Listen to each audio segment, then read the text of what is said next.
Très bien. Donc bonjour à toutes et à tous. Je suis Christophe Rodriguez, je suis directeur adjoint à l'IFPEB. On est très heureux aujourd'hui de nous réunir dans un contexte qui n'est pas simple avec la reprise du Covid. Et nous sommes accueillis très chaleureusement par Bouygues Immobilier pour parler de l'un de nos sujets de prédilection, le carbone, et notamment l'équation coût-carbone. Le son est un tout petit peu fort, si quelqu'un peut éventuellement le baisser. Aujourd'hui, on a respecté toutes les règles sanitaires, contrôle passe sanitaire, on va nettoyer les micros, on sera très vigilants. Voilà. C'est pour faire la minute sécurité. Et ça nous permet de nous réunir dans un format hybride, puisque vous allez être à peu près, on espère, 800, 900 connectés à distance. Je n'ai pas le nombre en temps réel. Et on est aussi en présentiel, puisque vous allez le voir aujourd'hui, on a un certain nombre de faiseurs, d'équipes qui ont travaillé très dur sur cette équation coût-carbone, qui vont venir partager les enseignements du travail collectif qu'ils ont mené. Sans plus attendre, je laisse la parole à Bernard Mounier, que je salue chaleureusement, qui est président de Bouygues Immobilier, qui nous accueille aujourd'hui. Bonjour Bernard. Bonjour Laurent. Bonjour à toutes et à tous. Écoutez, moi, je suis très heureux de vous accueillir ici au sein du Galéo Café, forum d'expression, au sein du siège de Bouygues Immobilier pour la restitution des travaux que vous avez menés pendant toute l'année sur cette problématique équation coût-carbone. En fait, comment faire et rendre compatible le fait d'aller vers une société décarbonée, et notamment dans notre activité, l'immobilier et la construction, tout en ayant une capacité à le faire en fondamentalement ne pas j'allais dire, se leurrer sur des utopies qui sont économiquement pas viables. Donc c'est très intéressant puisque on en a fait chez Bouygues Immobilier la nouvelle marque, la nouvelle ambition que l'on porte depuis maintenant quelques mois. Cette ambition, c'est effectivement de changer nos pratiques. Il est plus temps de se poser la question si il est nécessaire de le faire. Le rapport du GIEC a été formel cet été. Il faut le faire. Il faut décarboner l'activité de la construction et l'activité d'immobilier. Chez Bouygues Immobilier, c'est 99% de notre émission de gaz à effet de serre sur notre propre activité, 1% sur la façon de le faire. Et donc, moi, j'ai institué ça comme une obligation de l'entreprise à se transformer sur elle-même. Alors, c'est pas vieux, ça date de quelques mois. On a communiqué dans la presse, on l'a expliqué. Et effectivement, bien entendu, aujourd'hui, les collaborateurs viennent me voir et me disent « Ah, mais oui, mais on comprend cette ambition, c'est nécessaire, on la porte socialement, on est responsable, on a envie, mais ah là là, économiquement, c'est compliqué, ça ne va pas être possible. » Donc, ça me paraissait très intéressant de venir vous écouter, restituer en premier lieu le fait que ça va être possible et qu'il faut le faire. Merci beaucoup pour cette introduction. Merci. Déjà un premier teasing, a priori c'est possible, mais on va voir ça. Merci beaucoup Bernard de cet accueil. Moi je suis très heureux de présider cette restitution de l'équation coût-carbone et qui constitue un des épisodes des travaux du Hub. Et très heureux de le faire dans cette maison, Bernard, parce que quelle que soit la filiale de cette grande maison Bouygues, moi je sais depuis longtemps que la pratique de la décarbonation, c'est quelque chose qui vient de loin dans ton groupe. Hein, voilà. Et donc c'est pas pour rigoler quand on parle de décarbonation dans le groupe Bouygues. Et je pense que vous allez démontrer collectivement dans le groupe que c'est un argument de conquête. Hein, c'est-à-dire que ça va permettre, à mon avis, au groupe de continuer de faire la course en tête. Et ça sera bien mérité. Hein, parce que la décarbonation, c'est aussi une compétition. Hein, c'est un truc de combattant. Et voilà. Et donc, chez Bouygues, je sais que voilà, ça fait longtemps qu'on y travaille. Voilà. Et donc, on le disait tout à l'heure, comment faire pour refaire du bâtiment désirable, y compris par les maires pour qu'ils donnent des permis de construire. Ben, c'est certain que... non, mais il est certain que... il faut qu'ils puissent, pour porter des projets, il faut qu'ils puissent les défendre auprès de leurs propres administrés. Et aujourd'hui, la préférence collective, c'est la décarbonation. Hein, et donc, voilà, donc on est complètement dans le sens de nos intérêts quand on se lance là-dedans. Alors, est-ce que ça coûte plus cher? On va voir. Hein. Merci Bernard, en tout cas, de l'accueil. À tout de suite. Merci à vous. Alors, le travail qu'on va vous présenter aujourd'hui, c'est un travail qui a été fait dans le cadre d'une initiative collective qui s'appelle le Hub des prescripteurs bas carbone, qui est co-animé par l'IFPEB, l'Institut français pour la performance du bâtiment, et Carbone 4. et qui aujourd'hui réunit environ 60-70 acteurs, maîtrise d'ouvrage, promotion immobilière, foncière, entreprise, mais aussi des maîtres d'œuvre, des architectes, des bureaux d'études et aussi des bureaux de contrôle, qui unissent leurs efforts et qui transpirent ensemble voilà, pour apprendre plus vite les enjeux de prescription bas carbone. Et le fil conducteur de nos travaux, c'est évidemment l'opérationnalisation. Voilà, identifier les solutions, mais surtout les opérationnaliser. C'est pour ça qu'on avait forcément le sujet de cette équation coût-carbone qui nous trottait à l'esprit depuis assez longtemps. On en profite aussi du coup pour saluer l'ensemble de ces acteurs où vous retrouvez la constellation d'entreprises qui travaillent avec nous au quotidien, dont certains sont juste devant moi, que je salue au passage et qu'on va voir tout à l'heure. Et puis on salue aussi le CSTB qui travaille avec nous et qui viendra tout à l'heure d'ailleurs pour la table ronde. Le programme de travail du Hub, c'est d'un côté des outils et de l'autre côté des études collectives, des études collaboratives. Et dans le cadre de ces études collaboratives, on a à cœur de partager de façon très large les enseignements, voilà, de façon modeste. Voilà ce qu'on a appris tous ensemble au travers des travaux que nous avons menés. Et donc, vous allez avoir la possibilité de retrouver un certain nombre de publications, dont celle sur l'équation coût-carbone qui sera disponible dès qu'on aura terminé le webinaire. Alors aujourd'hui, on va évidemment avoir une première partie dédiée à la restitution des travaux que nous avons menés et on aura la chance d'avoir les 3 équipes qui ont travaillé, qui vont nous rejoindre dans quelques instants pour partager les enseignements du travail qui a été fait. Et dans un second temps, nous aurons une table ronde où nous prendrons un peu de recul sur ce sujet d'équation coût-carbone avec un certain nombre d'acteurs qui vont venir partager leur vision de ce sujet des enjeux pour y arriver. On rentre tout de suite dans la partie restitution. Et tout d'abord, quelques éléments de contexte. Alors, certains d'entre vous ont peut-être vu l'objet du webinaire, équation coût-carbone, et se sont dit « Oh là là, on va encore avoir un cours de mathématiques ». Pourquoi avons-nous eu à cœur de travailler cette équation coût-carbone? La conception d'un bâtiment, ce n'est sans cesse que des arbitrages qui vont être évidemment multicritères. On conçoit un bâtiment avec des enjeux d'urbanisme, des enjeux fonctionnels, et en permanence, on a des arbitrages, des décisions à prendre sur une orientation programmatique, sur une solution, et c'est toujours multicritère. Il n'y a pas que l'argent. Évidemment, les aspects fonctionnels, structurels, l'acoustique, la sécurité incendie, et le carbone fait son entrée avec la RE 2020 qui va rentrer en vigueur au 1er janvier 2022. Pas que, la RE 2020 comporte d'autres innovations. Mais on avait à cœur de mieux comprendre comment cette nouvelle donnée, ces kilos de CO2 par mètre carré, vont-ils impacter, vont-ils reconfigurer ces arbitrages réguliers que font les prescripteurs, dans le secteur du bâtiment. Donc l'enjeu, c'était d'essayer de mieux comprendre cette équation et de se dire, finalement, quand j'hésite entre une orientation et une autre orientation, quand j'hésite entre deux solutions, je n'ai pas cet ordre de grandeur, je n'ai pas ce ratio qui m'est si pratique et qui me permet d'avancer. Quelles sont les solutions et puis quels sont les euros par kilo de CO2 évités? C'est bien l'objet du travail qu'on a souhaité faire. Pour s'y prendre, on a pris 3 projets, des vrais projets dans la vraie vie, avec des vrais PLU, avec des vrais programmes fonctionnels, avec des vrais gens que vous allez voir dans quelques instants. Pour une raison simple, on avait à cœur d'ancrer la réalité de notre réflexion dans une réalité opérationnelle, voilà, pour s'assurer que la réflexion que nous avions, elle était bien sous le prisme d'un projet bâtimentaire classique. Avec, il faut avoir un permis de construire, au bout d'un moment, Laurent l'a dit. Donc, si on a des solutions bas carbone à bas coût, mais qu'on n'a pas le permis de construire derrière, ça fonctionne moins bien. Et on va vous restituer l'ensemble des travaux qui ont été faits. Et j'en profite pour saluer Cécile Deloffre, qui est consultante impact environnementaux à l'IFPEB et qui va nous présenter la suite du déroulé. Merci Christophe et bonjour à tous. Donc effectivement, je co-anime les travaux du Hub des prescripteurs bas carbone avec l'équipe de Carbone 4 et j'ai donc suivi les différents ateliers équation coût carbone qui ont été réalisés sur toute l'année. Et vous allez le voir, les résultats et les travaux ont été très riches. Les acteurs se sont fortement mobilisés. Mais avant de vous dévoiler les grands messages clés, je vous propose de laisser la main aux 3 équipes qui ont participé afin qu'elles vous présentent les projets qui ont servi de cas d'étude, mais également les différentes variantes qui ont été retenues avec leur équation coût-carbone et enfin leur propre retour d'expérience qu'ils vont nous partager. Nous allons donc commencer par l'équipe 1 à qui je vais laisser la main, et notamment Amédéo Marquez de chez Bouygues Immobilier et Jean Guidé des ateliers 2, 3, 4.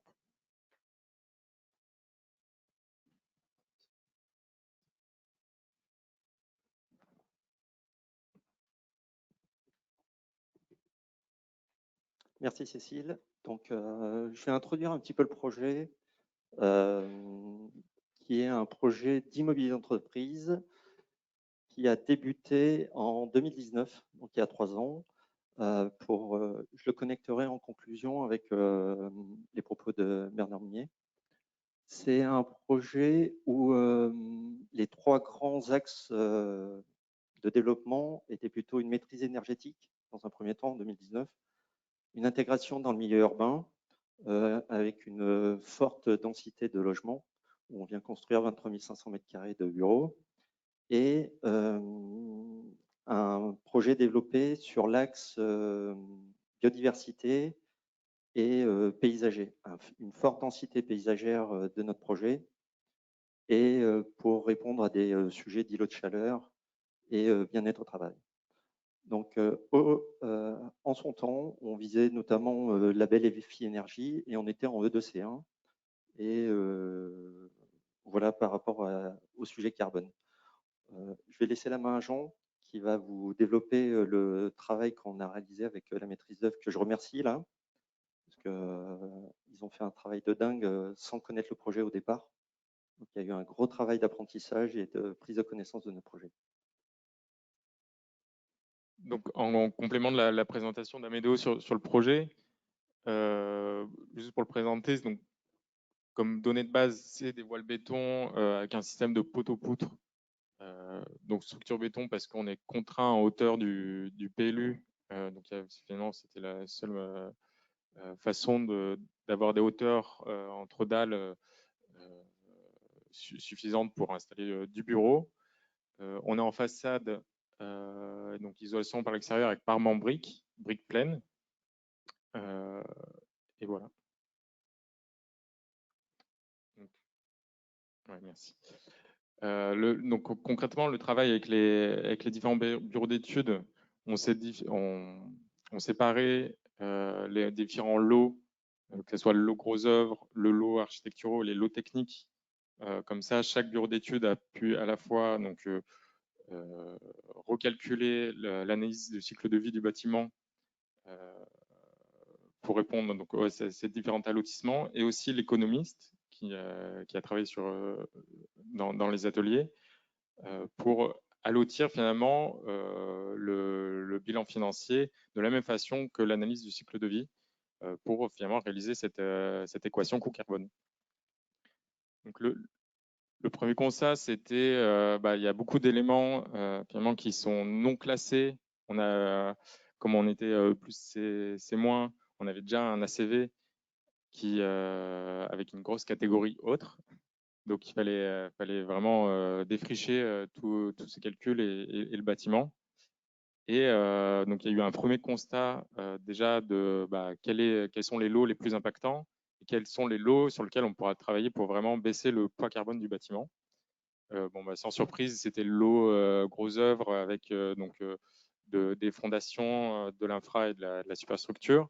Mais aussi, il y avait un lot un peu plus impactant qui était le lot VRD, comme l'expliquait Amédéo. Donc, il y avait un grand travail paysager sur le projet.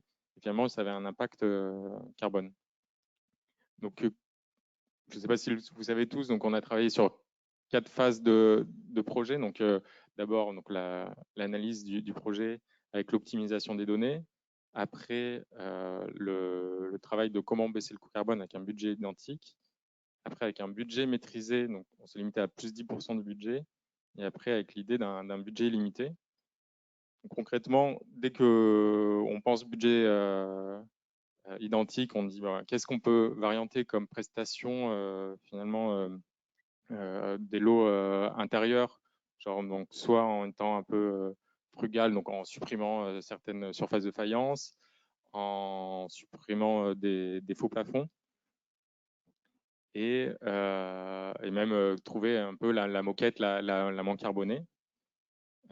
Donc en fait, finalement, c'est des lots qui ont peu d'impact sur le projet, mais finalement, en regardant juste le poids carbone de ces différents items, on peut avoir quand même un impact sur le poids carbone total du bâtiment. Notamment, je pense à la moquette, où quand on a 23 600 m² de bâtiment, ça commence à peser.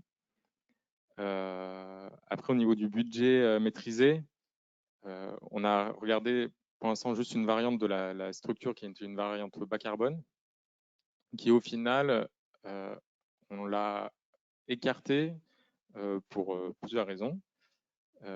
D'abord, c'était un peu la non-disponibilité de la matière, parce qu'aujourd'hui, 80% du laitier des hauts fourneaux est déjà utilisé.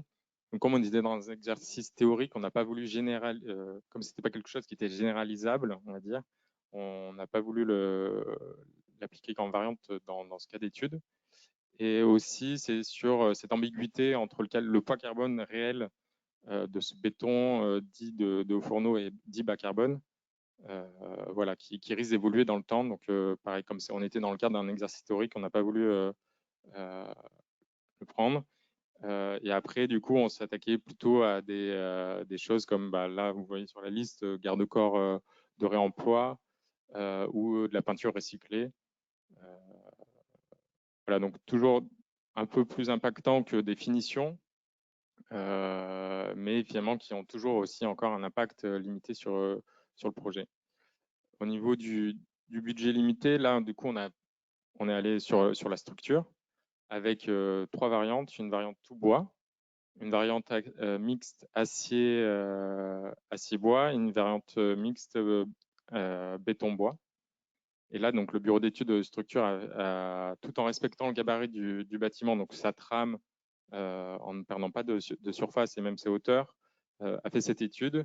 Et il en est sorti que finalement, la variante tout bois, elle avait une épaisseur de plancher trop impactante, avec une hauteur libre, si on considérait un plénum de faux plafond, de 2,16 m, donc on l'a éliminé. Et pareil avec la version béton-bois. Du coup, on a choisi la structure acier bois qui était pourtant pas la plus performante niveau carbone, mais qui avait finalement un bon équilibre, donc à la fois dans le respect du projet et du gabarit, et finalement l'équation coût-carbone qui était quand même favorable. Et pareil, après, aussi, on s'est attaqué à la façade. Donc, on a regardé donc soit changer le parement, parce que finalement la brique de terre cuite, elle est impactée carbonée, comme elle est chauffée à haute température. On a regardé donc la pierre naturelle, qui est très performante niveau carbone, mais finalement, comme elle est liée à un isolant en laine minérale, l'impact du complexe de façade est finalement très carboné. Donc, on a regardé les variantes d'isolants et on est allé sur des isolants biosourcés. Et là, par contre, ils ne peuvent pas être avec une façade avec un parement. Donc, on l'a varianté avec un enduit. Donc, pour nous, c'était une dégradation du projet, mais finalement, au niveau du carbone, on était sur un vrai gain carbone qui finalement se répercutait sur un vrai gain aussi de coût. Donc, c'est là où on est performant aussi au niveau de l'équation coût-carbone. Parce qu'avec un produit donc, qui est l'isolant en liège, donc, qui est plus cher qu'un isolant normal, mais finalement, avec l'enduit, on arrive à avoir une équation coût-carbone très, très faible. Il y a un autre truc, donc c'est pour ça que c'est en gris sur la diapositive, c'est on a quand même voulu aussi travailler sur tout ce qui était les lots techniques, et notamment tous les linéaires donc de conduits, de réseaux, qui finalement, pour un bâtiment de 23 600 m², créent de la quantité de matière. Donc là, juste en le variantant, on a vu qu'on pouvait avoir un vrai impact aussi sur le coût carbone du bâtiment, sur le poids carbone du bâtiment, tout en respectant les contraintes techniques. Et pareil, sur le fluide frigorigène, pareil, ça a eu un vrai impact sur le poids carbone. Voilà, juste en choisissant un fluide qui n'est pas non issu de gaz à effet de serre. Voilà, c'est pour ça que, alors pourquoi c'est en gris? Parce que donc à la fois c'est non chiffré, mais aussi ça faisait pas partie de l'exercice de la demande de base. Mais voilà, il était quand même intéressant de le prendre en compte. Alors, merci beaucoup, Jean. Alors, effectivement, on ne l'a pas précisé, mais on s'est concentré sur les composants des lots architecturaux. Les lots techniques n'ont pas été traités dans le cadre de ces études. Pour autant, ils feront l'objet d'un prochain travail au sein du HUB des prescripteurs bas carbone.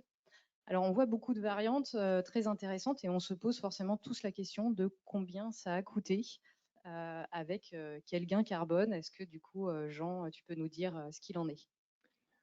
Bon, on voit tout de suite la conclusion. C'est qu'au final, même la variante qu'on pensait, nous, très impactante niveau budget, qui était la variante structure, on arrive qu'à un surcoût de plus 6%, mais avec quand même une réduction d'un tiers du poids carbone du bâtiment. Donc, comme c'était dit en introduction, finalement, ça ne coûte pas plus cher de faire moins carboné. Mais voilà. Après, cette équation, elle est aussi liée donc à la fois à un équilibre de peut-être de variantes qui sont plus impactantes niveau budget, mais qui sont rééquilibrées aussi avec des variantes qui ont aussi des gains au niveau financier. Donc, on arrive voilà, ce résultat, c'est aussi l'équilibre de cette équation-là. Mais on voit que finalement, au début, on a essayé d'impacter donc les lots architecturaux, et qu'après, finalement, c'est en réduisant aussi fortement donc les lots de grosses œuvres et techniques qu'on arrive à un bâtiment très performant. Merci beaucoup. Et maintenant, je serais très intéressée, et nous le sommes tous, de savoir un peu vos retours d'expérience. Quels sont les grands enseignements pour vous, d'un point de vue technique, d'un point de vue travail en équipe également?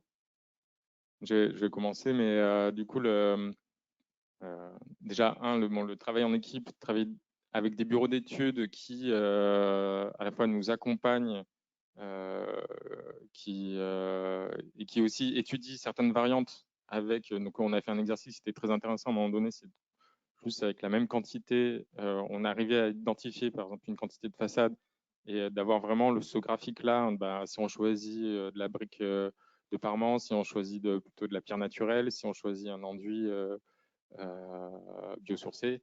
Voilà, on avait l'équation coût-carbone qui était très lisible. Ça, c'était très intéressant. Et après, oui, donc, finalement, moi, par exemple, cet exercice, ça m'a permis de comprendre qu'est-ce qui était finalement le poids carbone d'un bâtiment, comment on le calculait. Donc, ça aussi, c'est une leçon à retenir. Donc, côté architecte, c'est voilà, de maîtriser toutes ces notions-là qui seront forcément, donc avec la RE 2020, forcément posées à tous les bâtiments. Voilà. Et après, on a vu aussi que il y avait certaines limites à l'exercice du fait de faibles données. Donc voilà.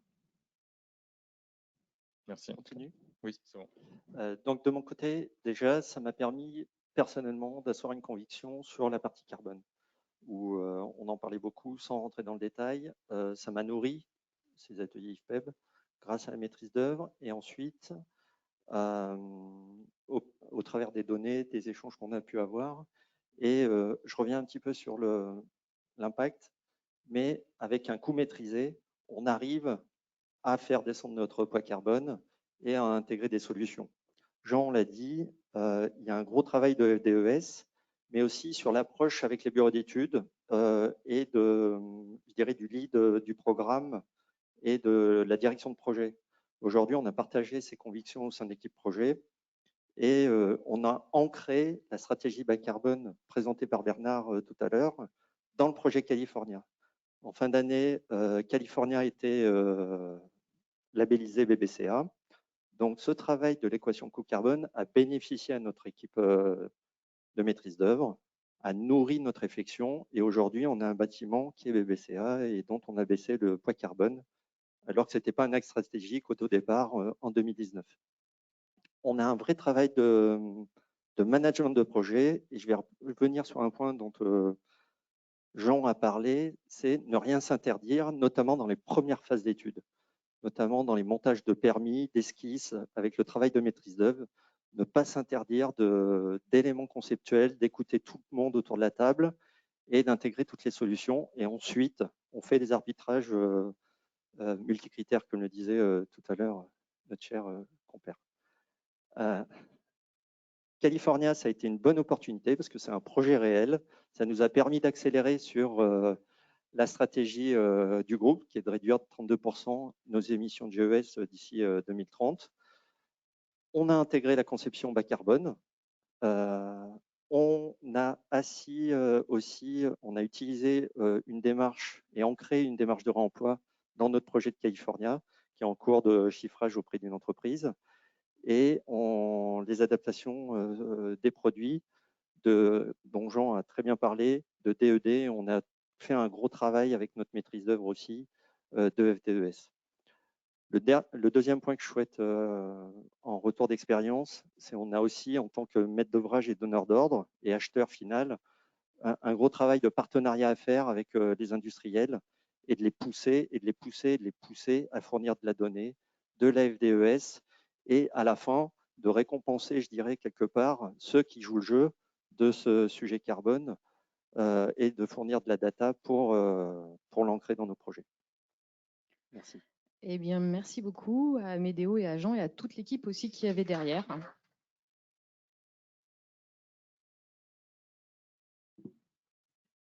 Nous allons passer maintenant à l'équipe suivante et l'équipe numéro 3. Donc, j'invite Hubert Bokobza de Bouchot Architecte et David Lebanier de chez Pouget Consultant à venir nous restituer les travaux de l'équipe 1. Le temps de récupérer les micros et c'est à vous. Bonjour à tous. Merci de nous recevoir. Donc, je suis Hubert Bokobza de chez Bouchot Architecte, aussi David Lebanier de Pouget Consultant. On a été aidé également par Structure Bâtiment, donc avec Vincent qui est donc ingénieur structure béton bois structure mixte, Vincent Bror comme chez Diego Bat comme BE environnement, Manexi également en BE environnement et Capter dans le rôle de l'économiste. Voilà. L'opération qu'on a étudiée, c'est donc un immeuble de logement, 2500 m² à peu près, à Tours, dans le périurbain de Tours, donc 41 logements. Voilà, donc c'est un bâtiment en structure béton, voile béton, donc mur de refend, voile béton, dalle béton également, et façade en terre cuite. Voilà, vous avez un schéma du plan de l'étage courant qui est donc au milieu à gauche. Alors, quelle a été notre démarche? On a pris le brief béton du hub bas carbone qui stipulait que voilà, il y avait deux conclusions architecturales à l'intérieur de ce brief. La première, c'était réduire le linéaire de façade pour réduire les émissions de carbone d'un bâtiment. Et le deuxième, c'était de plomber les structures entre la superstructure et l'infrastructure. C'est exactement ce qu'on s'est appliqué à faire. C'est-à-dire que le bâtiment tel qu'on l'a appréhendé, l'état existant du bâtiment, c'est celui que vous avez sur ce schéma-là. Donc, c'est-à-dire avec des loggias qui adoptent donc des reculs en façade, donc qui augmentent le linéaire de façade naturellement. Donc, ça c'est ce qu'on peut constater dans l'état existant. La deuxième chose, c'est que vous voyez donc en jaune la circulation dans l'étage courant. Cette circulation fait 1,40 m, c'est-à-dire 2 UP. Or, la circulation dans l'infrastructure fait 5 mètres pour laisser passer les voitures entre les structures. Ce décalage entre 1,40 m et 5 mètres fait que la structure ne plombe pas de la superstructure à l'infrastructure. Et donc, l'une des choses qu'on a essayé de faire, je vais cliquer sur... Ah oui, non, c'est parti. Cliquez sur quoi maintenant? L'une des choses qu'on a essayé de faire, voilà, c'est de plomber la structure entre la superstructure et l'infrastructure. Donc, ce qu'on a fait, c'est qu'on est passé tout en poteau-poutre. Donc là, c'est le schéma que vous avez sur la droite. Alors, je suis désolé, il est un petit peu coupé. Donc, la première chose qu'on a fait, c'est qu'on est passé en poteau-poutre. La deuxième chose qu'on a faite, c'est qu'on a repoussé donc toutes les surfaces extérieures au logement, donc qui constituent quand même un confort pour les logements. Avoir une surface extérieure, avoir un balcon, une loggia, c'est un confort pour un logement. On les a repoussés à l'extérieur et donc on a adopté des balcons en structure donc indépendante. Donc simplement en faisant ça, on a bien sûr réduit un certain nombre de ponts thermiques qui étaient là sur la version précédente. Qu'est-ce que j'ai oublié? Oui, les murs de refend en béton ont un intérêt évident dans le logement, c'est qu'ils permettent un certain confort thermique. On n'entend pas ses voisins voilà, à travers un mur en béton. Là où maintenant, nous, dans la version projetée, on a mis donc des murs de refend, enfin des cloisons de refend en quelque sorte en SAD. Ce sont des parois anti-effraction. En revanche, on n'a pas trouvé le produit le mieux adapté pour ce rôle-là, c'est-à-dire un produit qui serait peu carboné, peu onéreux et qui serait pourtant intéressant en termes d'acoustique et en termes de bas carbone, j'ai dit. Je passe la parole à David pour la façade. La deuxième variante que l'on a effectuée, on a substitué la façade initiale qui était en voile béton coulé et en maçonnerie de terre cuite par une façade ossature bois. Et la troisième variante que l'on a effectuée, on a mobilisé du béton bas carbone, du CEM 3B pour être précis, sur l'ensemble des éléments de la structure. On a mobilisé ensuite différents éléments de seconde œuvre. On a varianté les menuiseries extérieures qui étaient en PVC en bois. On a varianté les occultations qui étaient de volets roulants PVC en volets battant bois. Des peintures, on a sélectionné des peintures bas carbone biosourcées et du revêtement de sol des parties communes on a sélectionné des moquettes issues du recyclage. Alors, on se pose maintenant la question des gains, sachant qu'on voit qu'on a un travail un peu différent de la première équipe, puisqu'il y a eu un gros travail sur la structure. Alors, je vous laisse nous présenter maintenant les résultats. Donc, l'état initial du bâtiment, il est ici, 805 kg de CO2 par mètre carré chape. C'est assez représentatif de la moyenne de l'observatoire et des bâtiments qu'on construit actuellement en RT 2012. L'optimisation de la structure nous permet de faire un gain carbone vraiment significatif, c'est 50 kg de CO2 sur le total, et de faire des économies puisqu'on a moins de volume de béton mobilisé. Alors, en bémol à cette variante, c'est une variante un peu théorique, c'est presque une variante d'ingénieur. Il faudrait maintenant s'assurer que ce bâtiment, en termes, j'ai entendu, de désirabilité, de contexte urbain, soit bien en adéquation avec le contexte.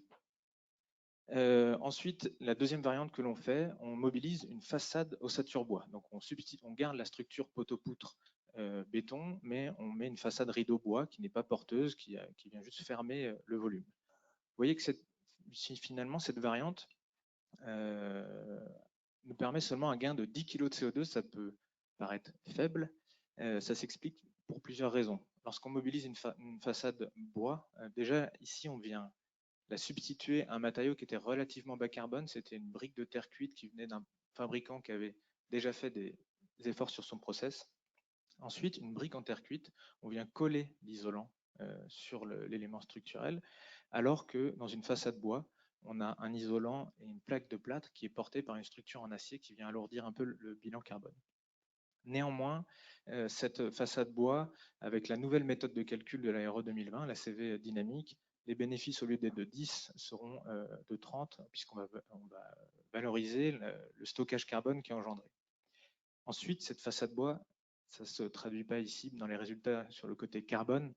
Elle permet de faire une isolation vraiment très performante, puisqu'on a un manteau isolant continu qui enveloppe l'ensemble du bâtiment, qui traite tous les ponts thermiques, avec un encombrement assez faible, qui n'a pas d'incidence sur la surface habitable, ce qu'on fait une solution vraiment intéressante.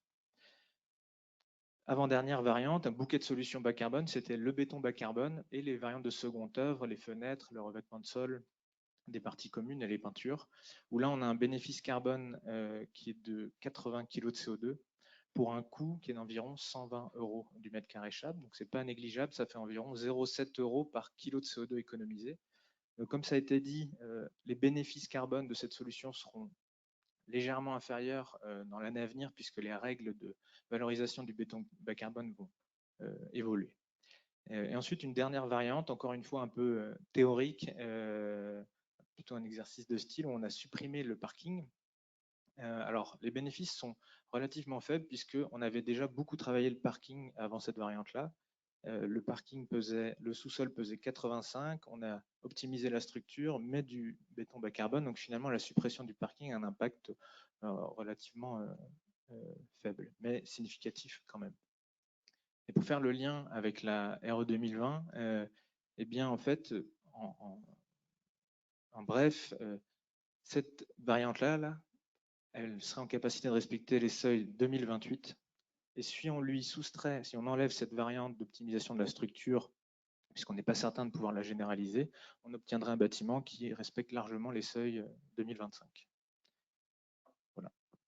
Merci beaucoup pour ces retours. Et maintenant, je vous propose de nous partager vos enseignements sur ce projet. Que vous a apporté ces différents travaux? Eh bien, je commence par les enseignements techniques. on a essayé d'évaluer les différents leviers qu'on a appliqués les uns au fur et à mesure des autres. Donc le premier, c'était la réduction du linéaire de façade. On s'est rendu compte bien sûr que c'était une réduction du coût, de l'enveloppe, du budget du bâtiment, mais aussi une réduction des émissions de carbone, puisque moins de matière, c'est moins d'émissions de carbone. L'alignement de structure, donc c'est un levier qui nous a paru très efficace sur les émissions de carbone notamment, puisque dès qu'on retire toutes ces poutres au niveau de la dalle du rez-de-chaussée, on économise énormément de carbone. Et voilà. Et après ça, je pense que vous avez compris à peu près la démarche qu'on a eue, c'est-à-dire essayer de trouver des pistes d'économie de manière à essayer de financer les solutions bas carbone. Donc bien sûr, une fois qu'on passe en béton bas carbone, on devient très efficace sur le bas carbone, mais il faut arriver à financer ce béton-là. C'était tout l'enjeu de l'exercice. Alors sur la suppression du sous-sol, faut peut-être que je revienne dessus. C'était au cours de nos échanges, c'est ce qu'on s'est dit à un moment donné. On s'est dit, bon, on n'arrivera pas à l'objectif 2050 si on ne supprime pas à un moment donné les sous-sols. Ça a été balancé un petit peu comme ça et on a voulu tester simplement, voir qu'est-ce que ça faisait de supprimer un sous-sol. Alors là, on l'a supprimé vraiment comme ça à l'arrache, mais en réalité, bien sûr, il va falloir retrouver ces places de parking quelque part.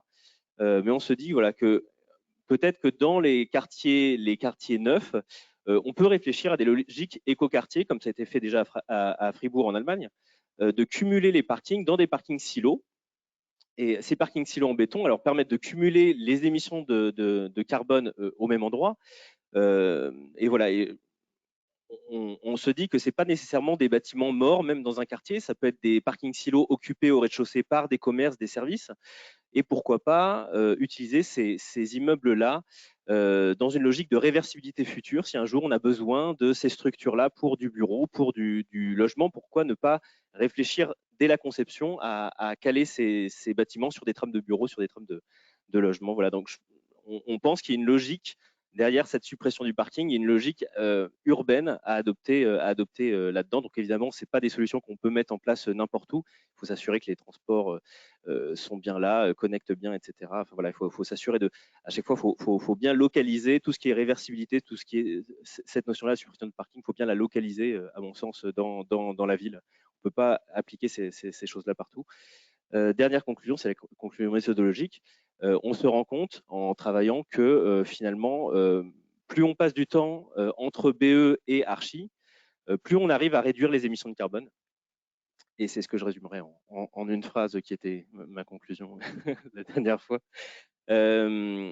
qui est donc plus on met du graphite sur le papier, moins on rejette de carbone dans l'atmosphère. Merci beaucoup.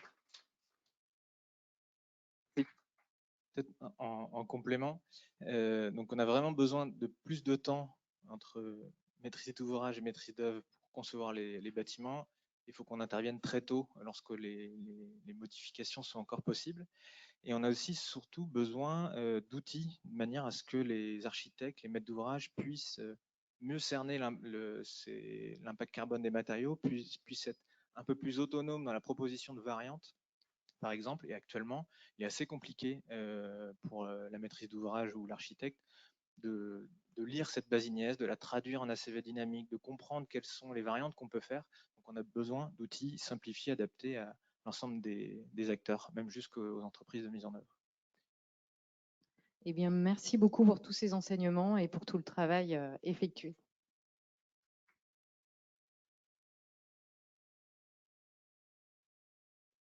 Je vous propose maintenant de passer à l'équipe numéro 2, donc la dernière équipe qui a participé, et j'invite du coup à me rejoindre Maxence Laurière de chez CITIC, Lisa Boutelja de chez Naja et ensuite Thibault Laville de chez Nepsen pour nous présenter leur projet.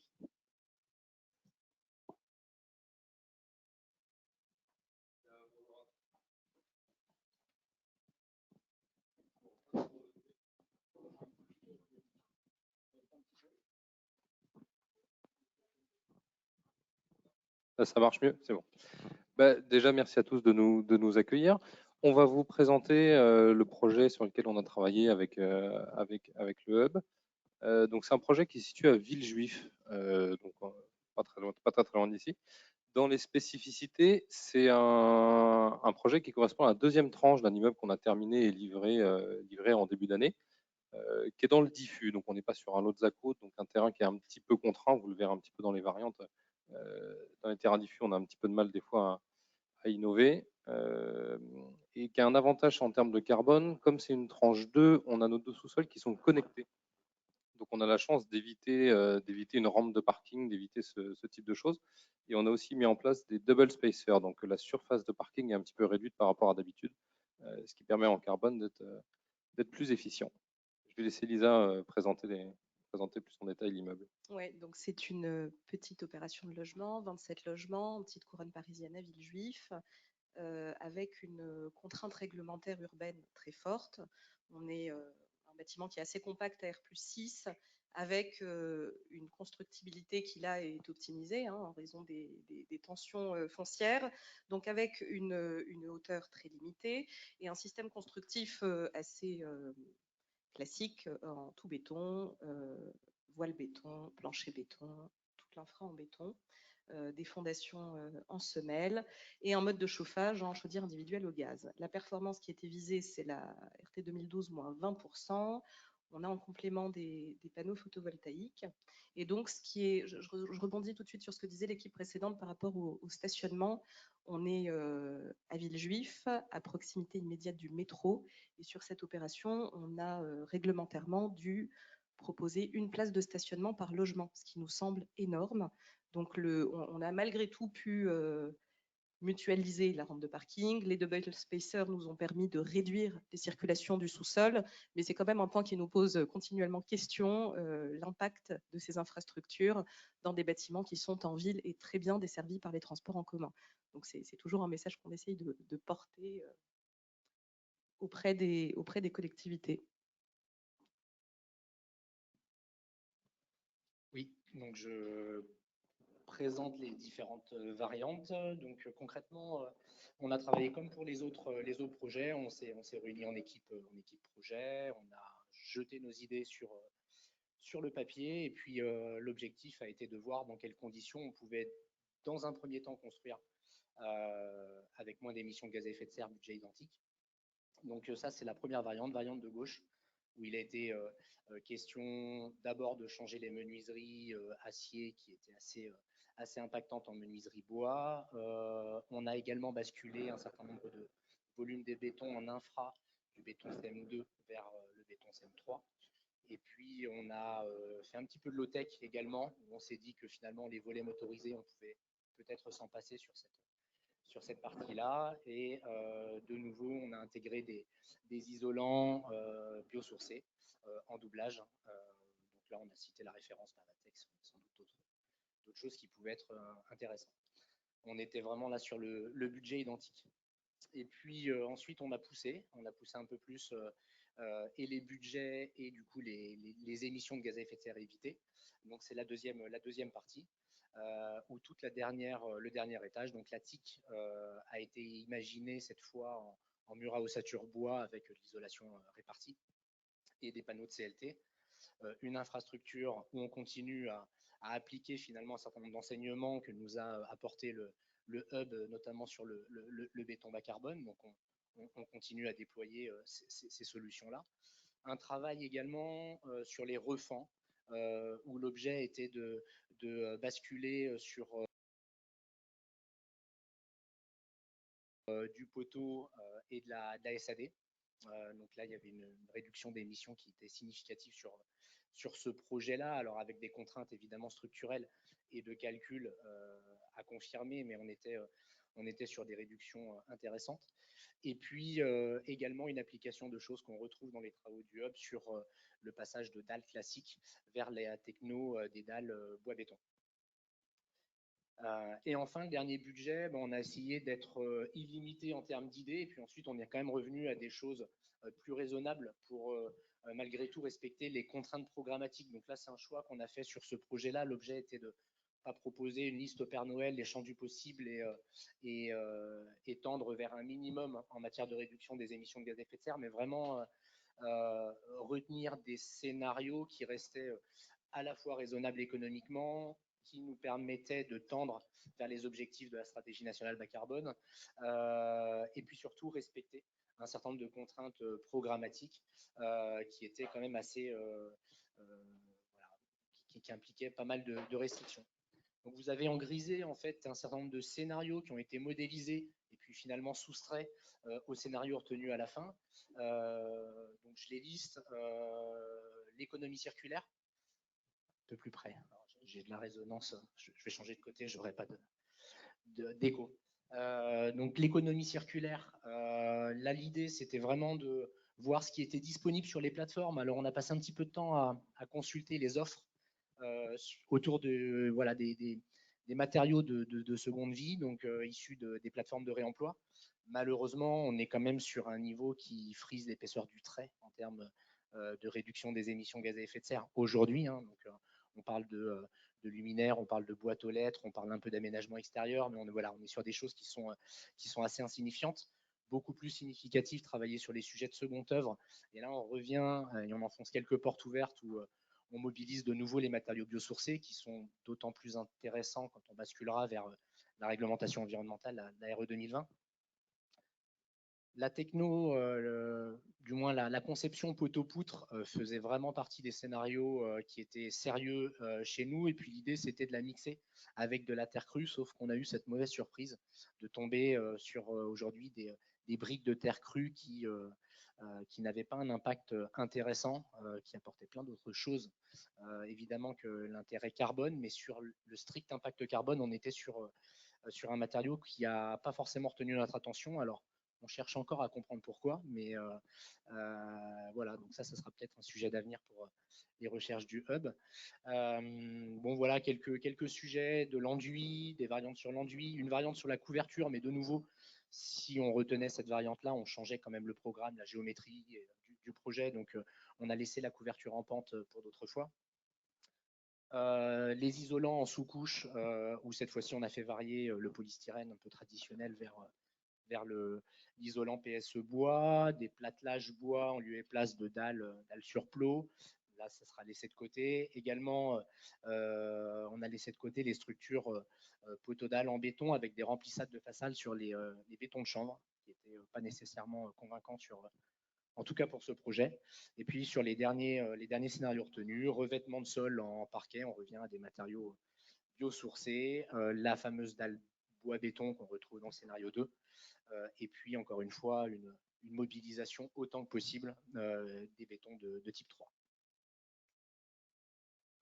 Et donc on peut passer à la slide suivante, et vous avez les résultats. Donc le projet à l'état initial était dans des ordres de grandeur effectivement qui étaient assez comparables à ce qu'on avait vu au niveau du hub. Alors on est encore une fois dans les limites de l'exercice et de calcul, c'est-à-dire que effectivement l'intérêt d'avoir la possibilité de garer deux couches de voitures dans un même parking, c'est intéressant.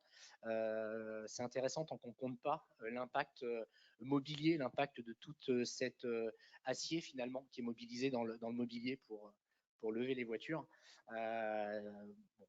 Dans le cadre des calculs E+, C-, RE 2020, ce n'est pas nécessairement à compter. Donc, si on joue vraiment avec les règles de calcul, intéressant. Bon, l'état initial, voilà, c'est 815 kg de CO2 par surface de plancher. À budget identique, on a su réduire à quasi budget identique, on a su réduire de 7% les émissions de gaz à effet de serre. En allant plus loin, on franchit une étape un gap qui est assez important puisqu'on réduit de 15% les émissions de gaz à effet de serre. Par contre, on se rajoute quand même un budget qui commence à être significatif, plus 6%. Et pour arriver à un petit, j'allais dire moins 25% de réduction d'émissions de gaz à effet de serre, il a fallu, dans notre projet, rajouter 12% en termes de budget. Merci beaucoup pour ces résultats. Maintenant, je souhaiterais savoir un petit peu qu'est-ce que ça va vous apporter au quotidien. Est-ce que ça va changer aussi peut-être vos pratiques à terme? Oui, alors un petit mot déjà pour illustrer de manière très pragmatique ce qui vient d'être dit, et ça ouvre une piste pour la suite.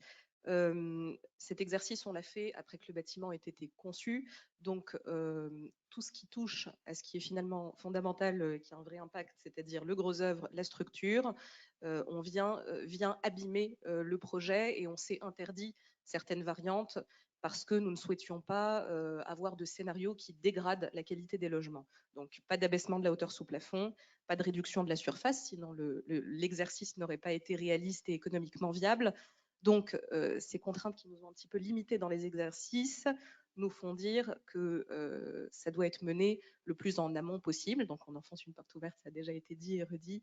L'importance d'avoir cette équipe en maîtrise d'œuvre avec notre maître d'ouvrage dès le début des esquisses pour vérifier nos scénarios. Donc, même pas, il y a évidemment l'allongement du temps du permis de construire, mais dès l'esquisse, c'est vraiment crucial. Pour donner un exemple un peu concret, on avait étudié la suppression du dernier plancher béton. On a des toitures terrasses végétalisées.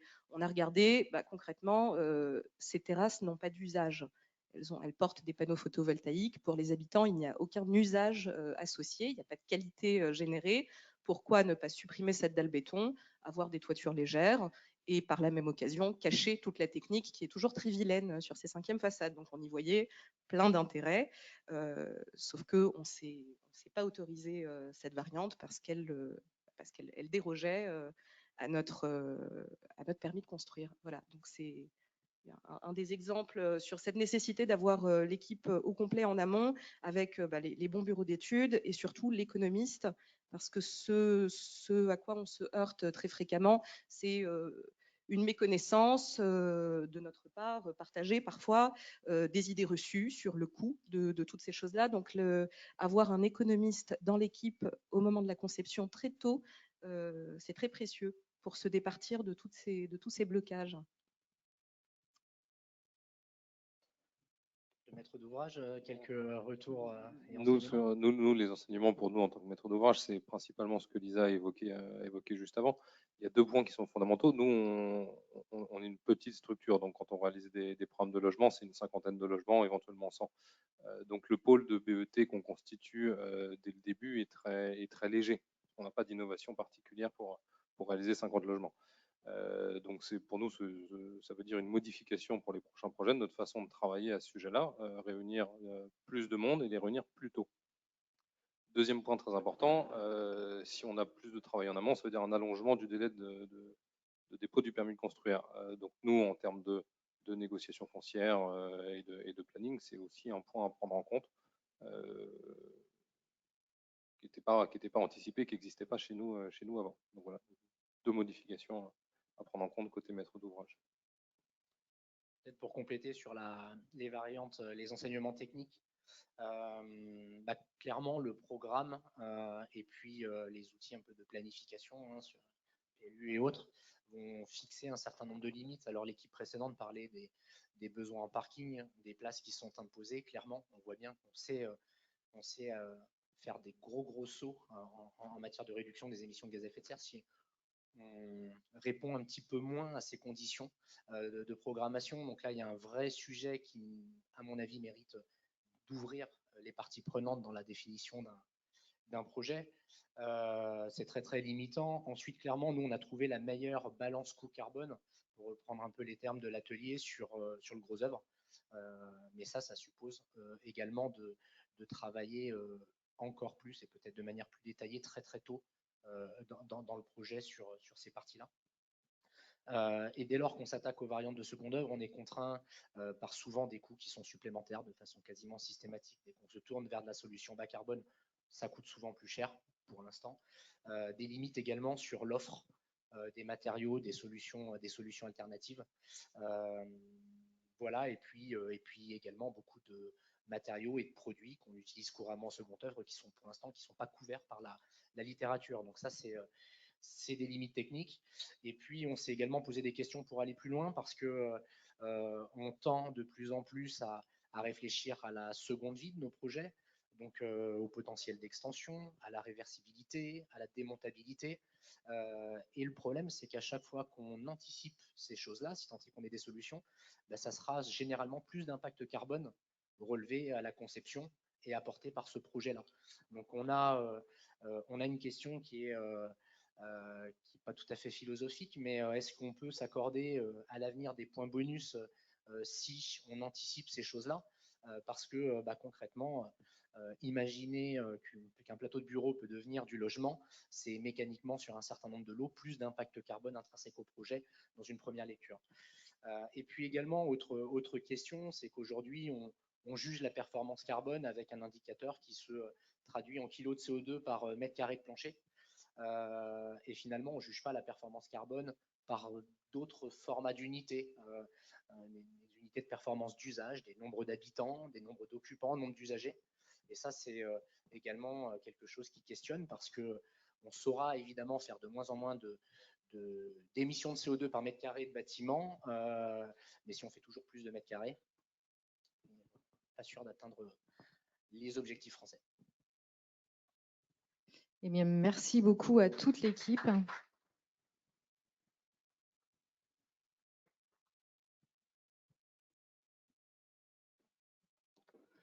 Alors, merci à toutes les équipes d'avoir partagé ces enseignements. Déjà, bon, je tiens vraiment à remercier chaleureusement les maîtres d'ouvrage, les architectes, les bureaux d'études qui se sont prêtés au jeu. Et puis, forcément, je fais un grand clin d'œil aux maîtres d'ouvrage qui nous ont, entre guillemets, mis en pâture des vrais projets. Vous l'avez vu, hein, avec des vrais PLU, avec des vrais programmes fonctionnels. Et qui sont venus aujourd'hui, en toute modestie, dire voilà ce qu'on a appris tous ensemble en travaillant de façon collective. Ça, c'est le premier point. Le second, vous l'avez compris, loin de nous l'idée de vous présenter aujourd'hui une étude de soutenabilité qui répondrait à la question combien ça coûte. On a vraiment travaillé sur cette équation. C'est ça qu'on a essayé de développer ensemble. Hein. Quels sont les leviers, les réflexes qui vont nous permettre d'aller plus vite, d'être plus performants dans la compréhension de cette équation coût-carbone.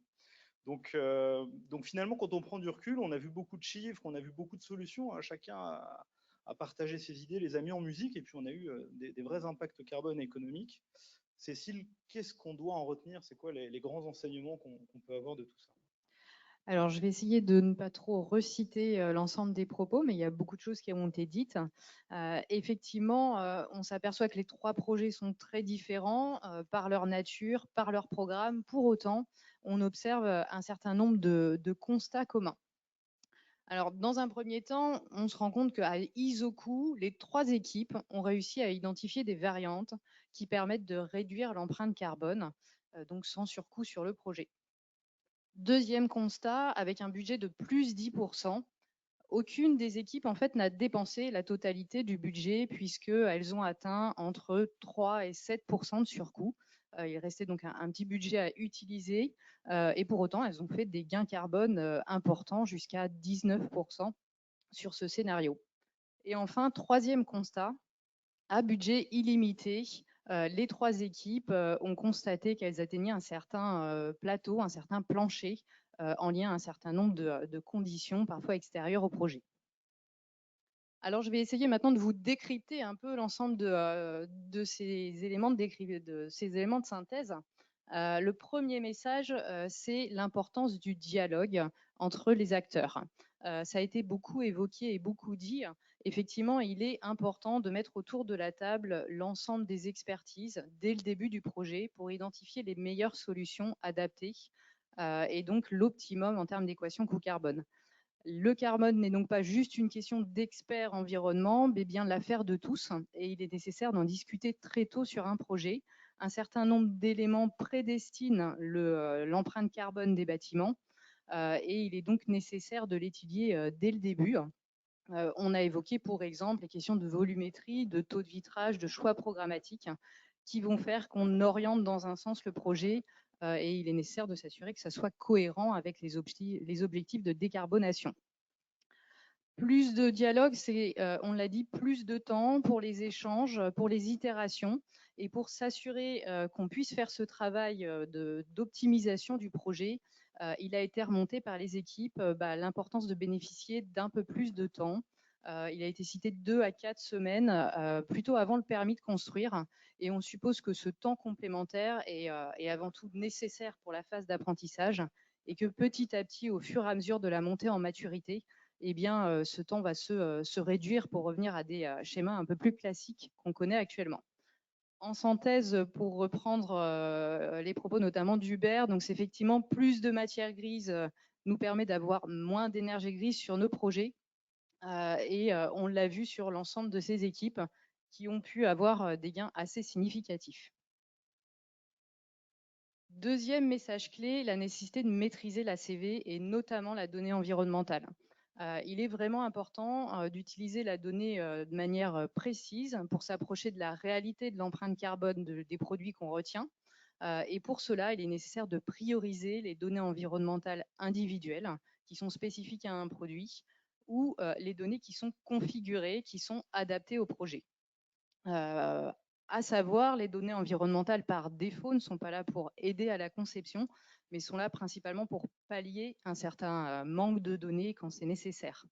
À savoir, la donnée environnementale évolue puisque la base IGNIS évoquait sur cette année un taux de croissance de 15% sur la donnée environnementale. Donc une dynamique s'est lancée et il faut qu'elle continue pour qu'on puisse avancer sur ces analyses de cycle de vie les plus fines possibles.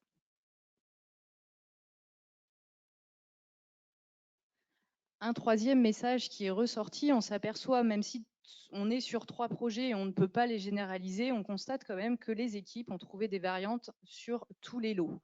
Alors là, on a principalement sur les lots architecturaux, puisque c'était le périmètre de l'étude. Il est bien évident que des leviers sont à identifier sur les lots techniques, et ça sera un travail qu'on fera ultérieurement. Mais on s'aperçoit que les 3 équipes, à faible surcoût, ont activé 3 axes d'optimisation. Le premier axe, c'est le sujet du réemploi et de la frugalité. C'est des variantes qui sont en général à iso-coût, voire à moindre coût, qui ont certaine complexité effectivement opérationnelle, ça a été évoqué, mais sur lequel il faut avancer. L'équipe numéro 1, notamment, a retenu des planchers techniques issus du réemploi, des peintures recyclées, ce qui permet un gain qui va jusqu'à 25 kg de CO2 par mètre carré. C'est donc significatif et à pousser. Ensuite, les équipes sont allées chercher des variantes au niveau des lots intérieurs, les revêtements de sol, certains isolants de cloison, et puis également des variantes au niveau des menuiseries et des occultations, principalement vis-à-vis de la nature des matériaux.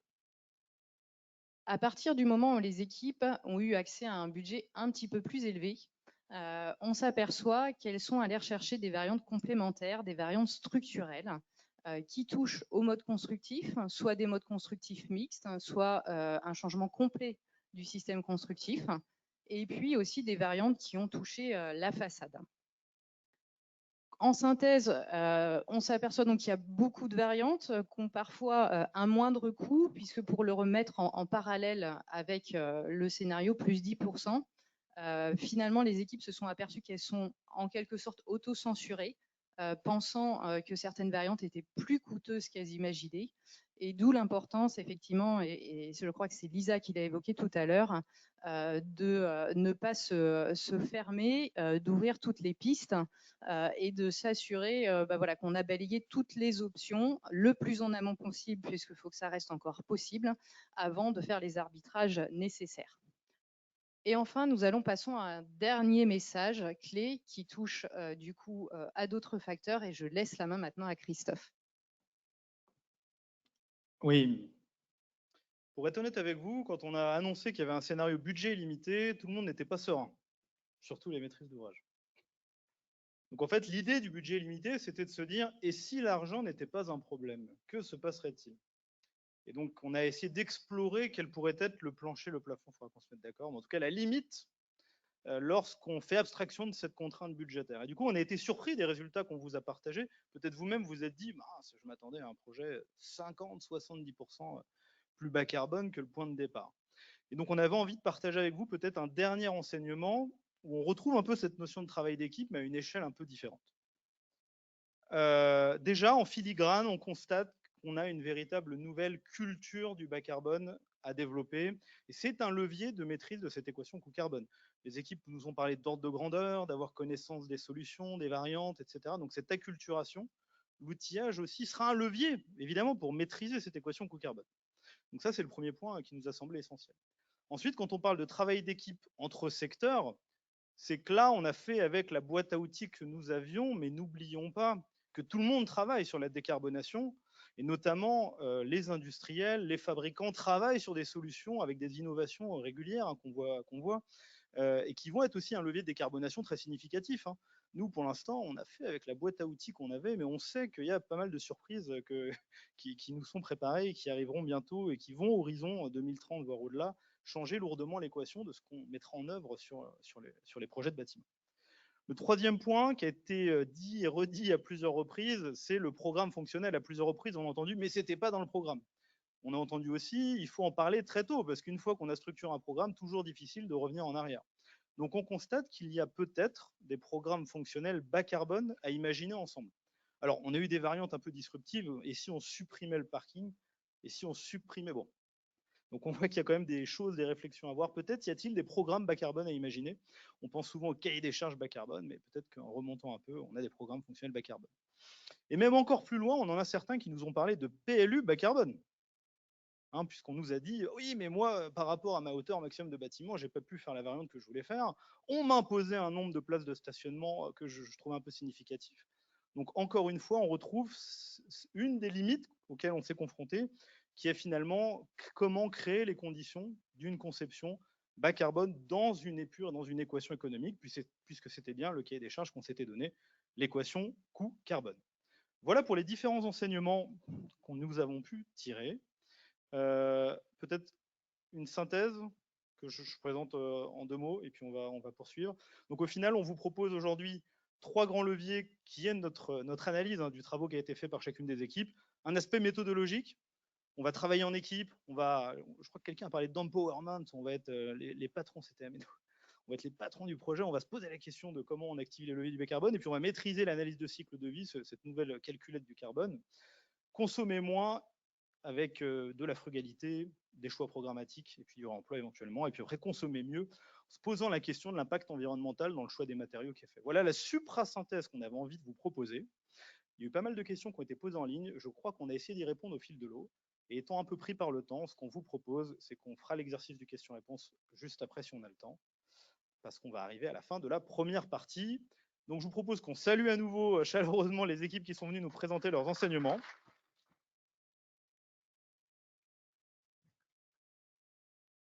Et nous vous proposons à présent de basculer sur une table ronde, sachant que nous avons le très grand plaisir d'accueillir Bernard Mounier, évidemment président de Bouygues Immobilier, qui est avec nous. J'accueille aussi Alexandra Lebert, qui est directrice du domaine d'action stratégique climat, économie circulaire. Philippe Pelletier, qui est avec nous, qui est président du plan bâtiment durable. Maxence Laurière, qui est directeur de programme chez CITIC, qui était avec nous il y a quelques instants. Et Laurent Morel, qui est président de l'IFPEB et associé Carbone 4. J'espère que la table ronde est suffisamment bien dimensionnée, mais on a fait une table ronde frugale. On a essayé de faire du bas carbone. Bon, j'espère qu'elle est quand même bien dimensionnée. Et du coup, j'appelle à mes côtés, avec grand plaisir, Guillaume Carlier, qui est directeur de la stratégie climat chez Bouygues Immobilier, avec qui nous allons animer cette table ronde. C'est bon pour les micros ?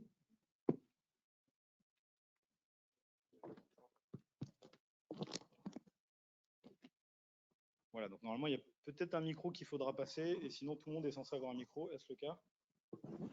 Il en manque un dernier. Et puis après, vous passerez le micro. Très bien. Bon, merci à vous. C'est une très belle table ronde. Merci à vous d'être venus avec nous aujourd'hui discuter de mathématiques, d'équations coût-carbone.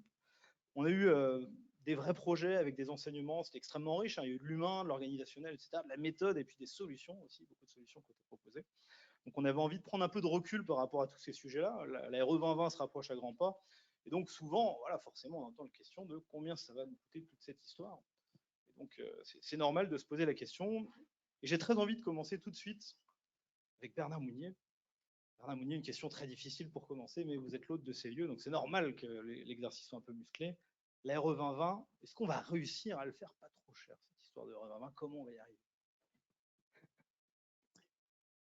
Alors, je vais me mettre, je vais commencer à me positionner comme un citoyen ordinaire. Ma problématique à moi en tant que citoyen, c'est pas de savoir combien ça coûte, c'est est-ce qu'on va y aller assez vite pour préserver notre planète. Ça, c'est ma position de citoyen. Ensuite, ma position de dirigeant d'entreprise et d'acteur de construction de la ville, des endroits où on va vivre, qui sont parmi aujourd'hui les éléments, on va dire gentiment, qui sont un petit peu en retard dans cette problématique de traitement des émissions de gaz de carbone. Je me dis, on est en train de nous parler d'horizon 2030. Bah, pas plus tard qu'hier, moi j'étais en train de boucler une opération qui de toute façon ne verra sa réalisation qu'en 2030. Donc si je me pose la question aujourd'hui en tant que dirigeant d'entreprise, c'est est-ce qu'il est temps de réfléchir à est-ce que je dépense un petit peu d'argent dans la RE 2020? Je veux dire, la question ne se pose pas et je ne me la pose pas. Et donc je ne me la pose pas et je suis très heureux de voir ce type d'initiative parce que fondamentalement, quand on commence à réfléchir à comment traiter un problème, on voit que petit à petit se dessinent des solutions. Elles se dessinent, les collaborateurs qui, beaucoup de jeunes dans la salle se disent, mais finalement, c'est mon problème à moi, maintenant en tant que citoyen, c'est mon problème à moi en tant que collaborateur, les solutions existent, et je vais donc commencer à pousser ces solutions. Maintenant, je suis le maître d'ouvrage. Bien entendu, si je me dis, oh là là, ces solutions me coûtent de l'argent, je vais donc faire, fondamentalement, moins de marge. Parce que si elles me coûtent de l'argent, je ne vendrai pas plus cher, puisque fondamentalement, aujourd'hui, on va dire que mon public, mes acheteurs ne sont pas encore tout à fait prêts à acheter plus cher. Mais ils sont peut-être prêts à acheter différemment.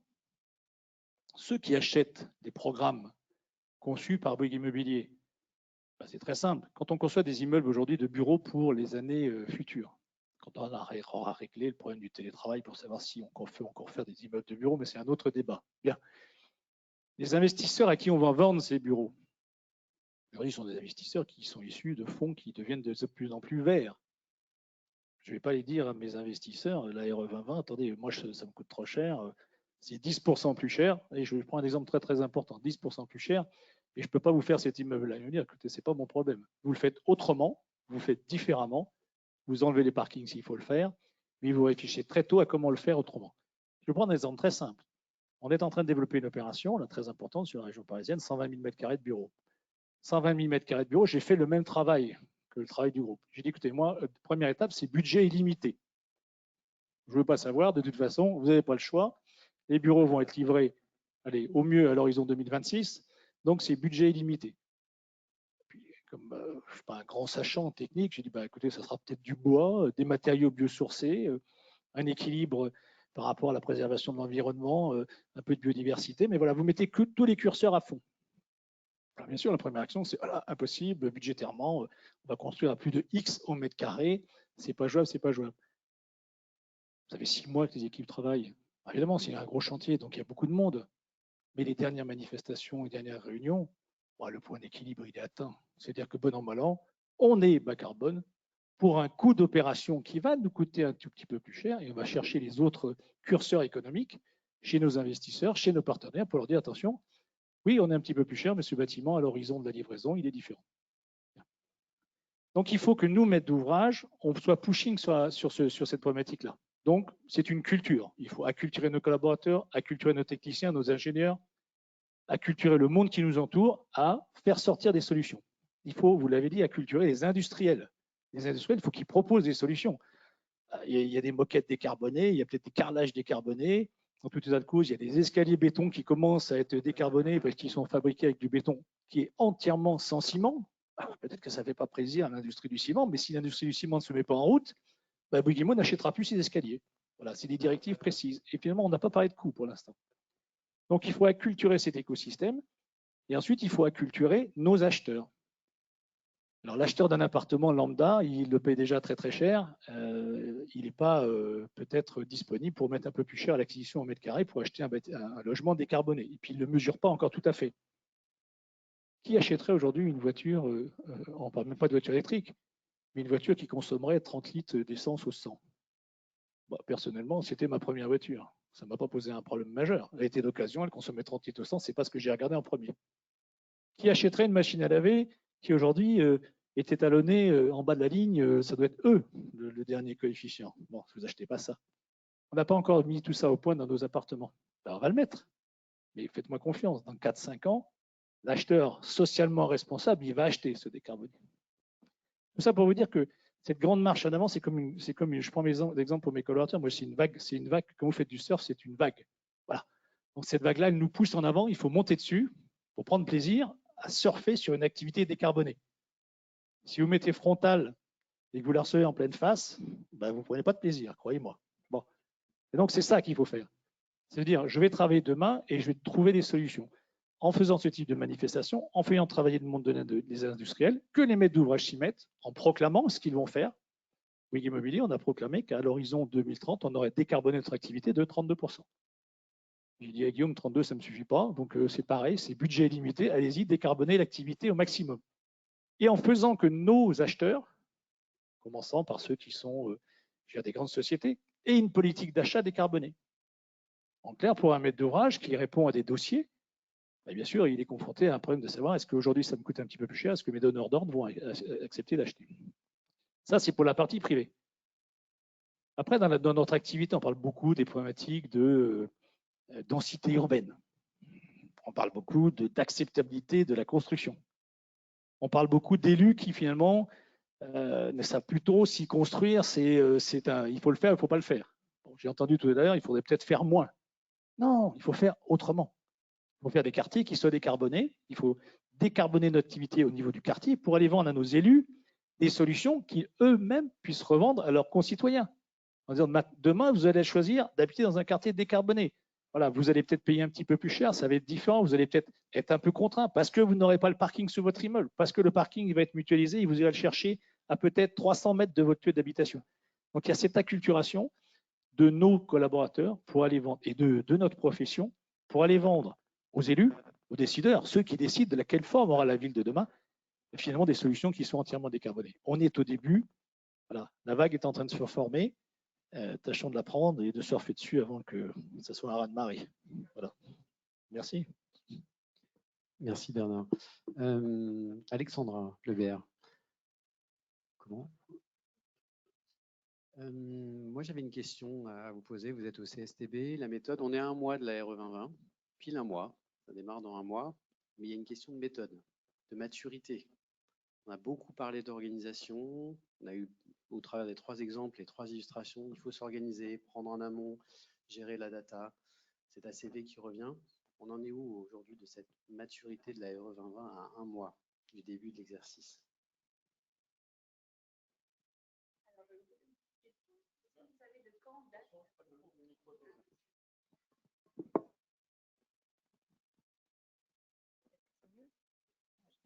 Merci. La première FDES, est-ce que vous vous souvenez de quand est-ce qu'elle a été publiée? La première FDES, elle date de 2001. Elle a 20 ans. Et je l'ai encore sous CD, et le CD est dans mon bureau. Donc la première FDES, ça fait 20 ans. Ignace, c'est 18 ans. La première expérimentation qu'on a menée collectivement, je ne sais pas si vous vous en souvenez, c'était HQE Performance. HQE Performance, ça fait 10 ans. Et alors, pour la petite anecdote, HQE Performance, c'était une centaine de bâtiments. Et alors, le fait d'être prêt, c'est vraiment un état d'esprit.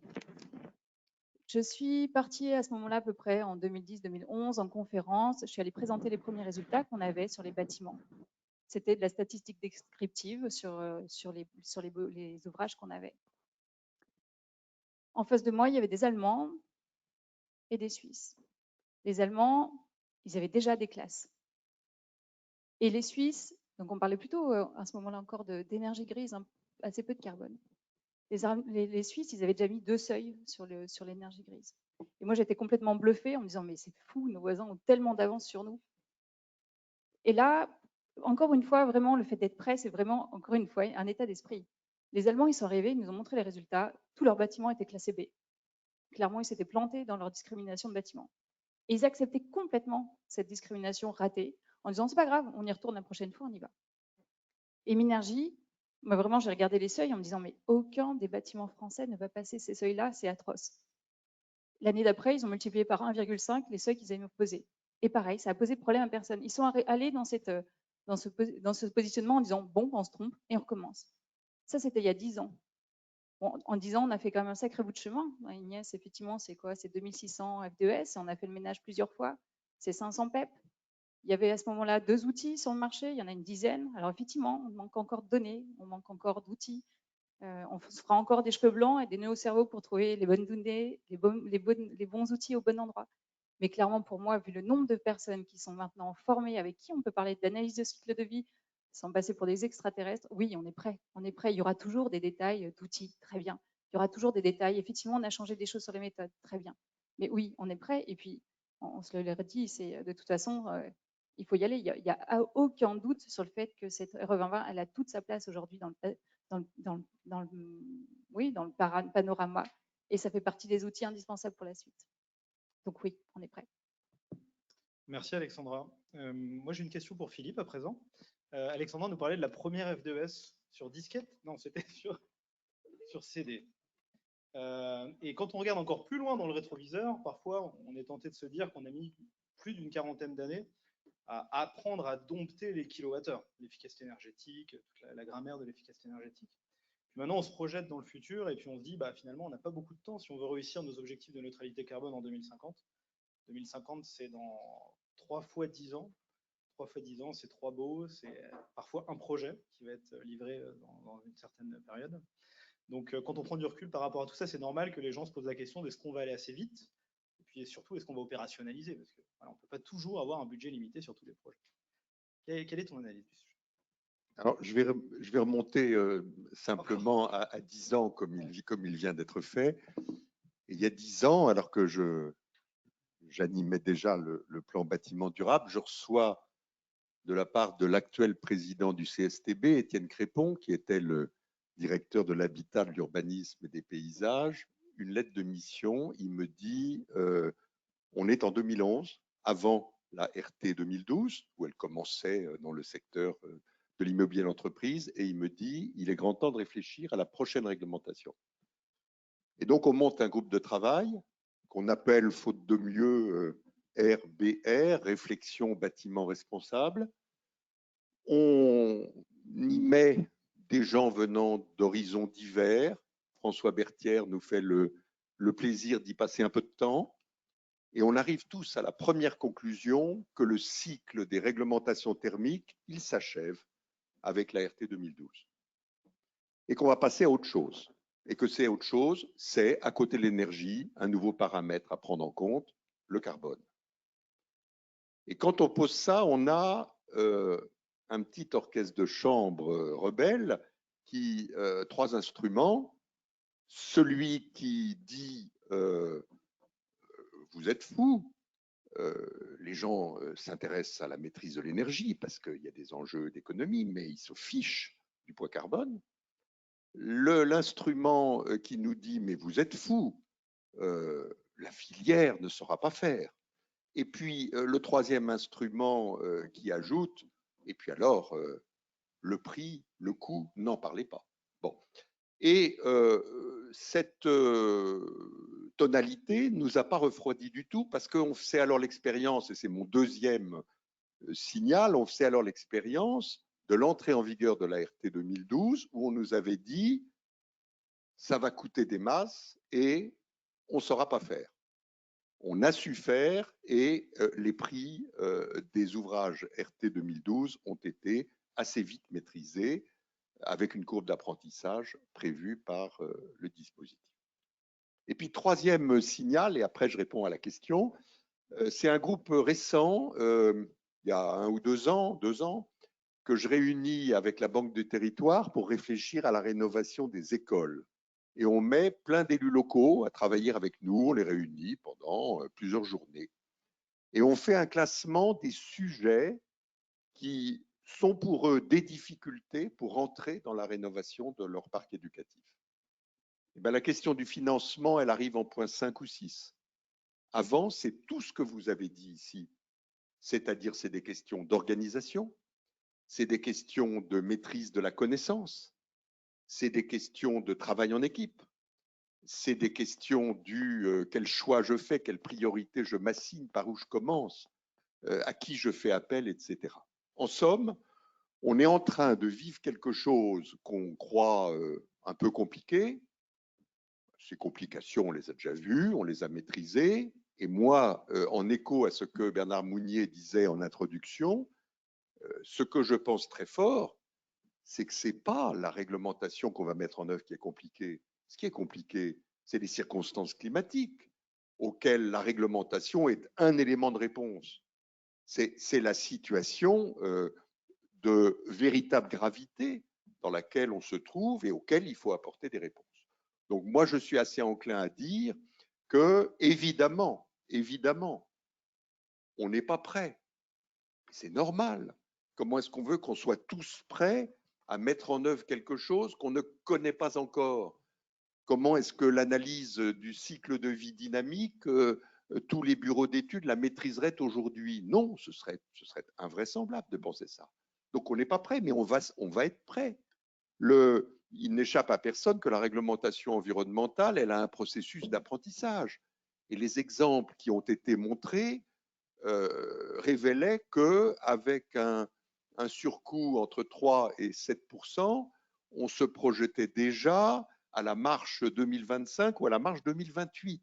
Ça veut dire que celle 2022, on sait l'atteindre. On est dans une sorte de parcours qui va être à notre portée. On va apprendre ensemble cela. Et véritablement, ce qui est plus intéressant à relever, c'est la tonalité que Bernard Mounier a donnée à son dernier propos, c'est on a là une richesse collective qui est celle de mettre dans la danse le poids carbone du bâtiment, des matériaux, des équipements, de la façon de les mettre en œuvre, de la géographie dans laquelle on s'alimente avec tous ces produits, de l'économie circulaire qu'on va inventer, et on va être intelligents ensemble. Parce que là, on a une occasion formidable peut-être de réussir le rêve que je traîne depuis que j'ai démarré dans le secteur, qui est que l'industrie immobilière, de l'industriel au gestionnaire, réussisse la mue que d'autres grandes branches de l'industrie, par exemple l'automobile, ont su déjà réussir. Moi, je pense que ça va être un formidable déclencheur. Donc, je suis confiant, je suis tout à fait sûr que l'intelligence collective parviendra à réussir cette entrée dans cette réglementation environnementale et que notre société va y trouver du mieux-être. Tout ça mis bout à bout me font dire qu'il faut y aller. Merci beaucoup Philippe. Alors, une question complémentaire pour Laurent, plutôt dans une vision prospectiviste. On a parlé équation carbone, mais ces solutions carbone aujourd'hui, est-ce qu'on en a suffisamment? Est-ce qu'on est prêt? Est-ce qu'on peut aller les chercher? On en a vu quelques-unes, mais voilà, si on prend un peu de hauteur par rapport à ça. Non, mais je crois qu'en tout cas, on pourra. Merci Alexandra, Philippe, de rappeler ce que vous avez fait depuis des années pour faire émerger cette réglementation et ces nouvelles pratiques. Je crois qu'on pourra construire des statuts en matériaux géosourcés à un certain nombre de gens qui ont eu la prescience en fait de fabriquer tout cet environnement. C'est une chance extraordinaire que cette RE 2020 pour les jeunes notamment. Il y en a beaucoup ici qui rentrent dans ce merveilleux métier de la construction, de l'urbanisme, parce qu'ils rentrent avec une capacité à faire jouer leur intelligence, on l'a dit tout à l'heure, et à créer en fait énormément de valeur, parce que je pense qu'il y aura beaucoup de marge, parce qu'il y aura beaucoup de valeur intellectuelle. Il y aura moins de matière, effectivement, moins de flux de matière, mais beaucoup plus d'intelligence. Donc, oui, les solutions, elles existent, puisqu'en fait, c'est celles qu'on imagine. Hein. Et donc, ce qui est intéressant dans les valeurs extrêmement positives, en fait, là je parle aux architectes notamment, les valeurs extrêmement positives qui est autour de la RE 2020, c'est autour d'une nouvelle imagination, hein, puisqu'il va falloir réimaginer la construction. Donc ça, c'est très enthousiasmant. Voilà, donc je pense qu'on ne les sait pas encore toutes, ces solutions, mais on va pouvoir toutes les imaginer. Et ça, c'est extrêmement enthousiasmant. Je pense que ça crée de l'envie, ça crée même du désir de la part des jeunes et des gens qui s'impliquent. Ça crée aussi du désir du côté de vos correspondants, les maires, parce qu'en fait, il faut quand même avoir envie quand on est maire de construire. Il faut prendre ce risque-là. C'est pas toujours gagnant, on le sait bien, Donc voilà, il faut qu'ils aient envie de quelque chose. Et avec ces nouveaux environnements, ce nouvel imaginaire, on peut redonner de l'envie de construire à des maires, voilà, et sortir par le haut, quelquefois, de ces confrontations techniques qui durent des années et qui font que la profession n'avance pas. Donc tout ça est extrêmement bénéfique. Et la solution, oui, les solutions, on les a, elles sont dans notre imagination. Merci Laurent. Je m'adresse maintenant à Maxence Laurière, qui est directeur des programmes chez CITIC. Maxence, CITIC a rejoint l'aventure du Hub des prescripteurs bas carbone, je crois qu'il y a un peu plus d'un an. Je me souviens encore du premier échange avec Christian Vidal, qui ne peut pas être avec nous aujourd'hui, mais qui, j'espère, nous suit à distance, qui disait bah, moi, la RE 2020 arrive, je pense qu'il peut y avoir un intérêt à travailler en équipe. Et vous avez rejoint cette aventure du Hub des prescripteurs bas carbone. Bon, là, on a beaucoup parlé d'argent depuis le début, mais je pose une question un peu plus générale. Pourquoi vous aviez rejoint le Hub et puis c'est quoi votre retour d'expérience de tous les travaux qu'on a pu faire ensemble depuis un an? Alors, pour une raison plutôt simple, c'est que le Hub répondait à une problématique qui était la nôtre depuis quelques années. Il n'y avait plus aucun doute depuis un certain temps pour nous qu'il allait falloir se mettre à la décarbonation dans notre métier. Le problème qu'on a, c'est qu'une société comme la nôtre, que tout le monde connaît à mon avis d'ailleurs, qui doit être environ 50 fois plus petite que mon homologue de Bouygues Immobilier, on est une dizaine de personnes, on fait 150 à 200 logements par an. On n'a pas les équipes, on n'a pas les connaissances techniques pour savoir ce qu'il faut faire, comment on décarbone un projet, comment économiquement on arrive à monter un projet bas carbone. Tout ça, c'est des choses qu'on ne maîtrise pas. Et d'un autre côté, financièrement, si on se dit, bah, on va essayer, on va y aller, on va tester, si on a un projet qui économiquement ne fonctionne pas, qu'on plante, si je vulgarise, en faisant ces tests, pour nous, c'est compliqué parce que c'est un tiers du chiffre d'affaires de l'année. On doit faire 3 projets par an environ. Donc, c'est très compliqué pour nous de rentrer dans ce type d'innovation sans être accompagné. Donc, du coup, le Hub des prescripteurs, c'était très naturel parce que ça nous permet de discuter avec tout le monde, d'être mis en relation avec des bureaux d'études, avec d'autres maîtres d'ouvrage, avec tout un tas de personnes qui sont sachantes et d'échanger les idées, d'avoir un petit cahier des charges sur comment on peut commencer à notre niveau à décarboner nos projets. Guillaume, je voudrais rebondir parce que moi, je crois qu'effectivement, on a une obligation, j'allais dire les grands leaders de la profession. Bouygues Immobilier, je faisais la remarque, c'est 50 logements par jour. Donc 50 logements que l'on livre, sur lesquels on va trouver des fonciers, on construit, on développe. Effectivement, on a des moyens. Voilà, on a des moyens d'être un peu en avance, de financer, de rechercher, de tirer la profession et d'avoir des comportements qui soient responsables pour recruter, pour avoir des collaborateurs engagés, pour faire une société différente. Et moi, je crois à ces grandes manifestations de partage sur des thématiques qui sont des thématiques sociétales. Il n'y a rien à protéger en la matière. Il vaut mieux que tout le monde soit plus intelligent, qu'on donne ces solutions-là et que tout le monde soit plus intelligent pour travailler ensemble. Voilà. Mais le sujet du jour, c'est quand même équation coût carbone. Quand même. On veut des chiffres. Non, plus sérieusement, Alexandra, du coup, ce travail équation coût carbone, quel regard vous apportez dessus? Quel regard? Je crois que la réponse, vous l'avez, on l'a décrit tout au long de la journée, c'est-à-dire qu'il y a des difficultés, il y a des courbes d'apprentissage, on voit qu'il y a des endroits où on sait que ça va nous coûter plus cher. Il y a du temps de conception, il y a du temps d'énergie, il y a la fameuse matière grise à mettre effectivement en exergue dans ces projets-là. Elle me plaît beaucoup. Mais je pense que la deuxième partie de la réponse, elle l'a déjà évoqué en fait. Ce coût-là, il est indispensable. Et puis, il y a un autre aspect aussi. Aujourd'hui, dans la RE 2020, on a parlé aujourd'hui de carbone, donc la partie atténuation. Il y a bien sûr le deuxième volet, c'est-à-dire la partie adaptation. C'est la première fois où on fait des calculs de confort d'été en prenant une canicule qui est celle de 2003, celle qui devrait représenter une partie seulement de ce qu'on va voir d'ici les 2080. Donc finalement, investir aujourd'hui dans des projets RE 2020, c'est déjà investir sur notre intelligence collective pour construire des bâtiments neufs qui soient résilients à ce qui va se passer. Mais du coup, c'est aussi investir certainement c'est la manière la plus facile finalement d'investir sur la partie adaptation au changement climatique. Et je crois que finalement, le coût de la non-adaptation, de la maladaptation, est vraiment, à mon avis, vraiment dérisoire par rapport au coût de la partie RE20. Si je reviens sur le coût, c'est ce que montrent vos travaux. C'est que bien sûr, si je pars d'un bâtiment qui est un bâtiment qui a déjà été conçu, qui est pratiquement prêt à démarrer, et auquel on dit finalement, on va demander à un constructeur. Le constructeur, le maître d'ouvrage, je vais dire, monsieur le constructeur, trouvez-moi une solution bas carbone. C'est sûr que ça ne marche pas. C'est qu'économiquement, ça, c'est pas possible parce qu'on est en bout de chaîne.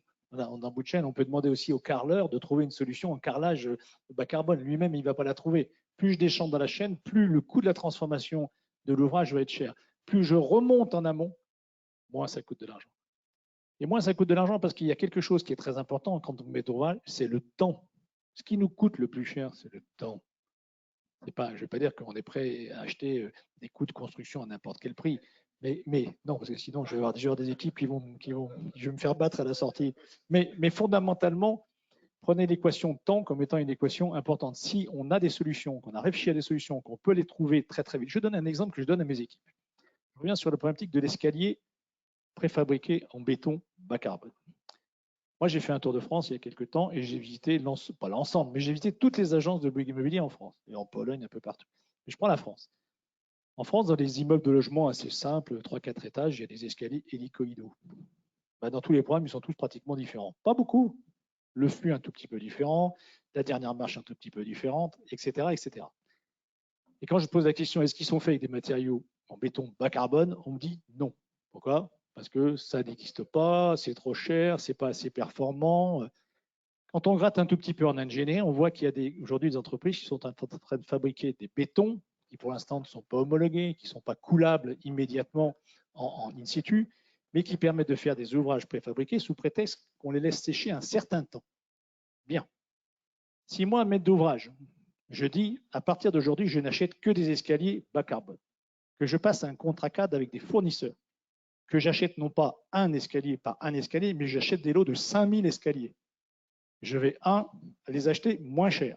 C'est à peu près certain. 2, mes concepteurs, quand ils vont aller prendre leur petite maquette digitale et qu'ils vont aller chercher la brique escalier, qu'ils vont la mettre de leur programme, ça va leur prendre 10 secondes plutôt que de le redessiner. Ils vont donc gagner du temps. Les collaborateurs, les entreprises qui vont aller acheter ces escaliers, elles vont aller chez 1 ou 2 ou 3 fournisseurs. Ils vont gagner de l'argent. À la fin, je suis certain que l'escalier coûte moins cher à être mis en œuvre. C'est de l'intelligence collective. Alors bien sûr, on ne peut pas le faire intrinsèquement, immédiatement, sur toutes les briques qui constituent un ouvrage.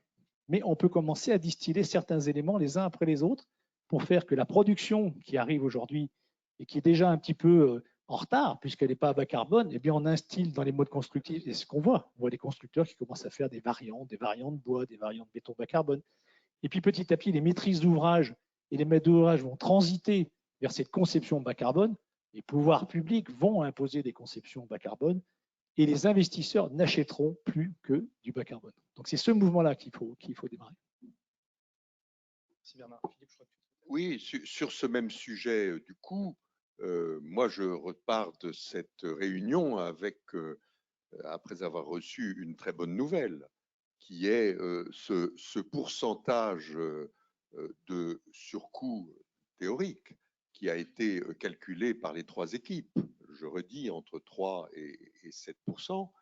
Et je rappelle que quand on travaillait sur la RT 2012, il était, les esprits prudents disaient « Oh là là, si on arrive à une augmentation de 10 à 15%, on sera très heureux. » Bon, ça ne s'est pas produit, je l'ai déjà dit, et je sais qu'on saura maîtriser le coût, le surcoût de 3 à 7% si on s'y met collectivement. Bernard Mounier vient d'évoquer les gains de productivité qu'un travail collaboratif bien organisé et une politique d'achat permet. Moi, j'ajoute, j'espère qu'on va enfin arriver à ce qu'une autorisation d'urbanisme soit délivrée dans un délai compatible avec le projet de l'entreprise et avec la logique économique. Je pense qu'on va probablement arriver à ce que les documents d'urbanisme soient branchés sur notre sujet bas carbone et que la question des parkings, qui a été évoquée par 2 des 3 équipes soit une question enfin réglée positivement.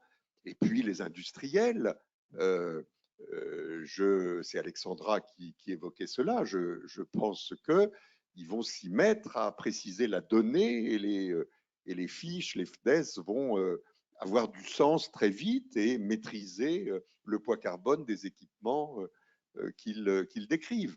Voilà, qu'elles décrivent. Et tout cela, mis bout à bout, va faire une économie accessible, une économie à notre portée. Et je pense qu'on va collectivement faire des progrès. Bref, la prise en compte du poids carbone, c'est une bonne nouvelle. Et je reprends ici le titre d'un papier fort bien fait que j'ai lu hier, qui est de la plume de Laurent Rosset, qui est directeur d'une grosse agence internationale AIA, architecte, ingénieur associé. Et il a titré son papier expliquant que la RE est une très belle opportunité collective, une réglementation qui nous veut du bien. Ben moi, je crois que c'est ça. Je crois qu'on va passer les peurs qui sont tout à fait normales parce qu'elles sont celles qui accompagnent toute conduite du changement. On va puiser dans cette réglementation de la valeur ajoutée pour faire des bâtiments qui assurent du bien-être et dans lequel avec lequel notre société aura participé à cet effort mondial de maîtriser nos émissions de gaz à effet de serre. Merci Philippe. Du coup, effectivement, pas mal de messages positifs là, qui remontent et j'avais envie de poser une dernière question à Maxence. Du coup. Tout à l'heure, vous nous racontiez une histoire en disant en début d'année, on s'est dit que ça pouvait faire sens de rentrer dans une dynamique de partage. Et puis Bernard Mounier disait de façon très inspirante, il faut partager sur ces sujets-là qui sont des sujets sociétaux. On est presque la veille de la RE 2020. Aujourd'hui, à l'aune de tous les travaux qu'on a pu mener, des éléments de décryptage que vous vous êtes appropriés, quel est votre état d'esprit du coup? Est-ce que vous êtes inquiet? Est-ce que vous êtes serein? Est-ce que vous êtes fébrile? Quel est votre état d'esprit? On l'était inquiet. On était inquiet parce qu'on ne savait pas. On ne savait pas comment on allait pouvoir y répondre. Aujourd'hui, avec les travaux qu'on a menés, on comprend ce qu'on va devoir mettre en œuvre. Quels sont les modes constructifs qu'on va devoir modifier et surtout les coûts que ça impose. Donc aujourd'hui, on l'aborde très sereinement, la RE 2020 qui s'appliquera sur des permis sur lesquels on est en train de travailler aujourd'hui, qui seront déposés en tout début d'année.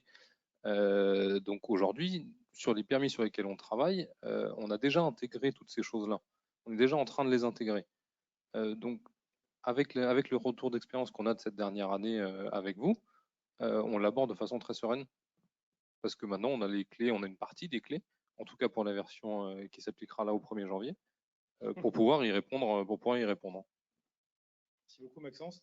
On s'approche de la fin de la table ronde et moi j'avais quand même une question que j'avais envie de poser à Laurent. On a beaucoup parlé d'argent, je trouve quand même. Bon, on a parlé de carbone, un petit peu. On a beaucoup parlé d'argent. On ne pense qu'à ça, c'est pas possible. Non, mais la question que j'ai envie de poser, c'est est-ce que c'est l'argent qui est un problème finalement pour toutes ces transitions, une solution? Enfin, quelle est ta perception du sujet? Alors, depuis que je m'intéresse à ces sujets dans tous les domaines, et pas seulement dans l'immobilier et la construction, moi je constate que l'argent n'est jamais le sujet. Ni la taxe, qui n'aide pas, ni les subventions, qui n'aident pas non plus. Les solutions viennent de la connaissance, de l'envie et des jeunes, parce que les jeunes ont envie de changer de monde. Voilà, donc juste pour finir, je parlais d'industrie automobile tout à l'heure, Philippe. Il y en a un quand même qui a quand même révolutionné l'industrie automobile, il s'appelle Elon Musk. Et alors le dernier coup d'Elon Musk, c'est son usine de Berlin. Donc il avait quelques problèmes pour obtenir l'autorisation de construire son usine et il avait une possibilité d'une subvention d'1,1 milliard de l'Europe. Voilà. Eh bien, donc, il est fort clos pour cette subvention. Il a dit, même pas mal, moi je construis l'usine quand même, le 1,1 milliard, il servira à quelqu'un d'autre. Hein, voilà. Donc, c'est jamais une affaire d'argent. Hein, voilà. Donc, il l'a dit. Hein, donc, et dans l'immobilier, ça sera pareil. Bernard a raison. C'est une énorme vague. Hein, donc, il s'agit comme dans le sud-ouest, de monter sur la vague et de s'en servir pour surfer et pour faire la course en tête, et surtout de ne pas se laisser noyer. Voilà, donc on a tout pour réussir. Ce n'est pas une affaire d'argent. Moi, je pense que c'est même pas du tout c'est avant tout un problème de connaissance, comme tu as dit, et d'acculturation. La première chose que j'ai voulu faire en arrivant chez Bouygues Immobilier, c'est de former l'ensemble des collaborateurs à un outil très simple qui s'appelle la fresque du climat.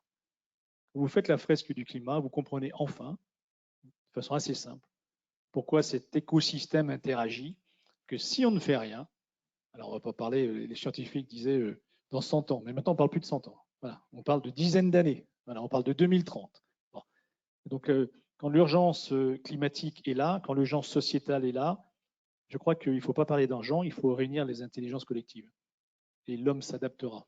Voilà, et nous allons nous adapter. Alors, effectivement, on arrive au bout. Et pour terminer, Philippe, je voulais vous demander quand même, on n'hésite pas, au plaisir de vous avoir, finalement l'actualité 2022, on a parlé beaucoup carbone, mais il y a d'autres sujets qu'on intègre de façon un peu plus macro. Est-ce que vous avez envie que je parle du label post-réglementation environnementale? C'est ça le sujet? Alors, si c'est ça le sujet, j'en dis juste un mot, puisqu'on est en train de préfigurer ce que pourra être ce label. L'idée est extraordinairement simple. Elle est de constater que la réglementation environnementale, elle va s'appuyer sur quelques pieds du développement durable que sont la maîtrise de l'énergie, ça c'est connu, la maîtrise du poids carbone du bâtiment. On va ajouter un meilleur confort d'été que la réglementation sert. Et puis, on va ajouter une prise en compte, un début de commencement de prise en compte de la qualité de l'air intérieur avec la vérification du système de ventilation. Quand on a dit ça, on a dit beaucoup de choses, mais on n'a pas tout dit.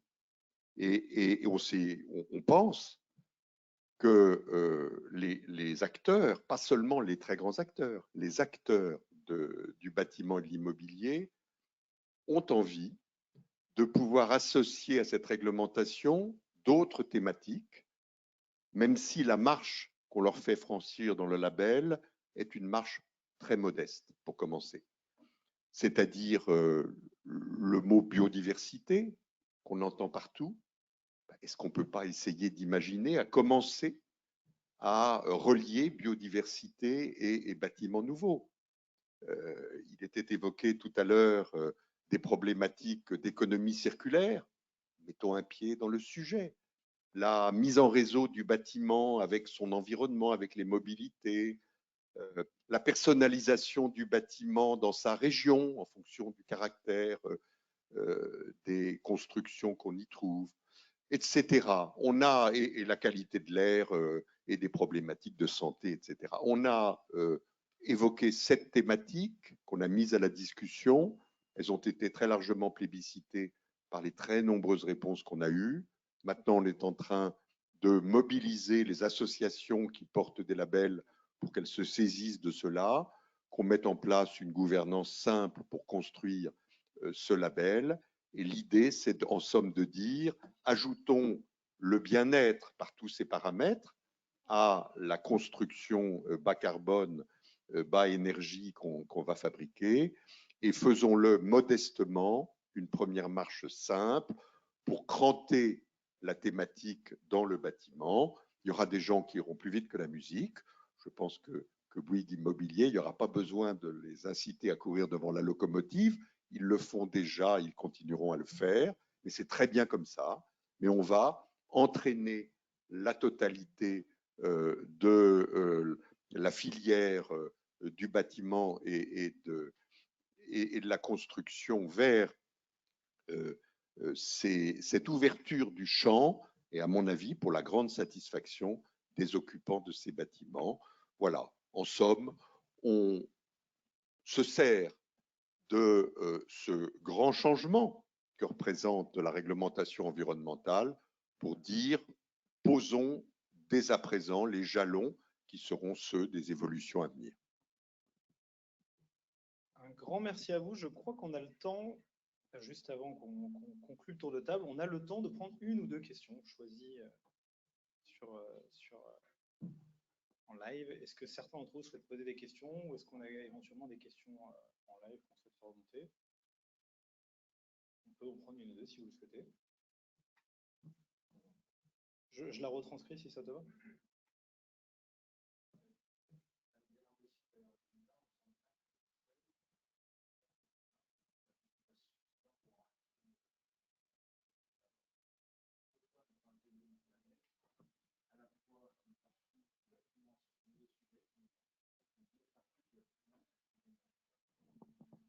Alors, je retranscris juste la question pour les gens qui sont à distance.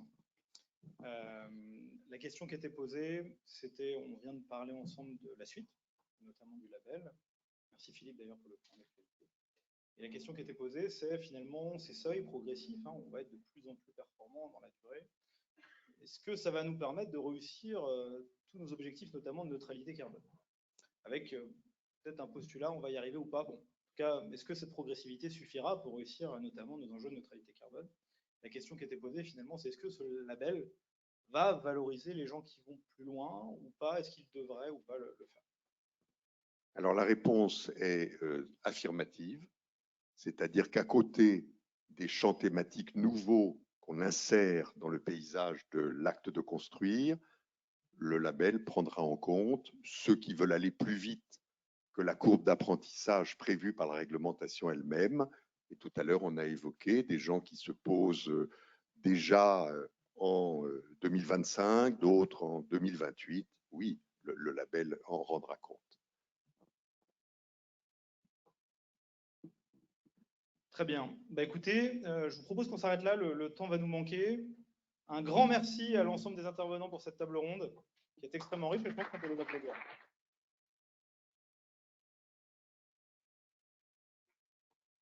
Donc il nous reste quelques instants, donc je vais conclure. Ne partez pas parce qu'on arrive au moment des réclames et des remerciements.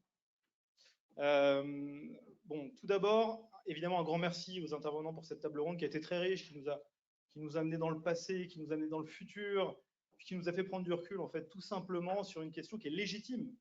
Est-ce qu'on va y arriver et puis dans quelles conditions, parce que, encore une fois, on a parlé de désirabilité, on a parlé de soutenabilité, donc on voit que c'est un sujet prégnant et on a essayé d'apporter des éléments de décryptage aujourd'hui. Je remercie encore une fois les équipes. Vous l'avez compris, notre objectif d'aujourd'hui n'était absolument pas d'apporter une réponse dogmatique en disant voilà le prix, voilà le coût. C'était pas l'état d'esprit. Nous, ce qu'on souhaitions faire, et c'est vraiment l'ADN du Hub des prescripteurs bas carbone, c'est de proposer un programme de travail collectif et d'apprendre dans l'effort. On retrouve un peu cet apprentissage par l'expérimentation et on a à cœur de partager le plus largement possible ce que nous apprenons. Donc, vous l'avez compris aujourd'hui, on avait des projets concrets avec des vrais PLU, des vrais programmes fonctionnels, puis des vrais gens qui sont venus nous voir. C'est sympa de voir des vrais gens. Bon, on avait des masques et puis on a pas mal désinfecté les micros au fur et à mesure de la réunion. Mais c'était ça notre ambition. Et puis moi, j'ai entendu beaucoup de choses positives aujourd'hui. Donc j'ai envie de nous donner tous rendez-vous l'année prochaine pour faire un point d'étape et puis voir comment on embrasse tous ensemble cette nouvelle réglementation environnementale. Je comprends qu'il y a plein de solutions, plein d'énergie positive. Donc à nous de nous en saisir. J'arrive au moment des réclames. Donc vous l'avez compris, le Hub des prescripteurs bas carbone, une initiative collective que vous pouvez rejoindre si vous le souhaitez. On vous laisse une adresse mail, n'hésitez pas à venir, on rigole bien, on bosse dur, par contre on transpire, mais ça vaut la peine, puisqu'on le voit, ça nous permet quand même de mieux comprendre pas mal de choses tous ensemble, que parfois on a du mal à comprendre tout seul dans notre coin. On arrive à la fin de ce webinaire. Un grand merci à Bouygues Immobilier de nous avoir permis d'être ici aujourd'hui, puis à toutes les équipes qui ont fait la logistique que j'ai vu courir un peu partout pendant tout le webinaire. J'ai l'impression que ça s'est assez bien passé. Merci à vous tous.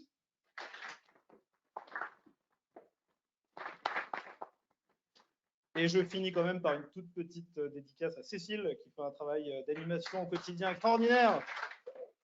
Et nos amis de Carbone 4, Juliette et Nathan, que vous n'avez pas vu là-bas, qui étaient aussi très occupés pour nous aider, que tout se déroule bien. Merci à eux. Voilà, c'est tout pour aujourd'hui. Merci.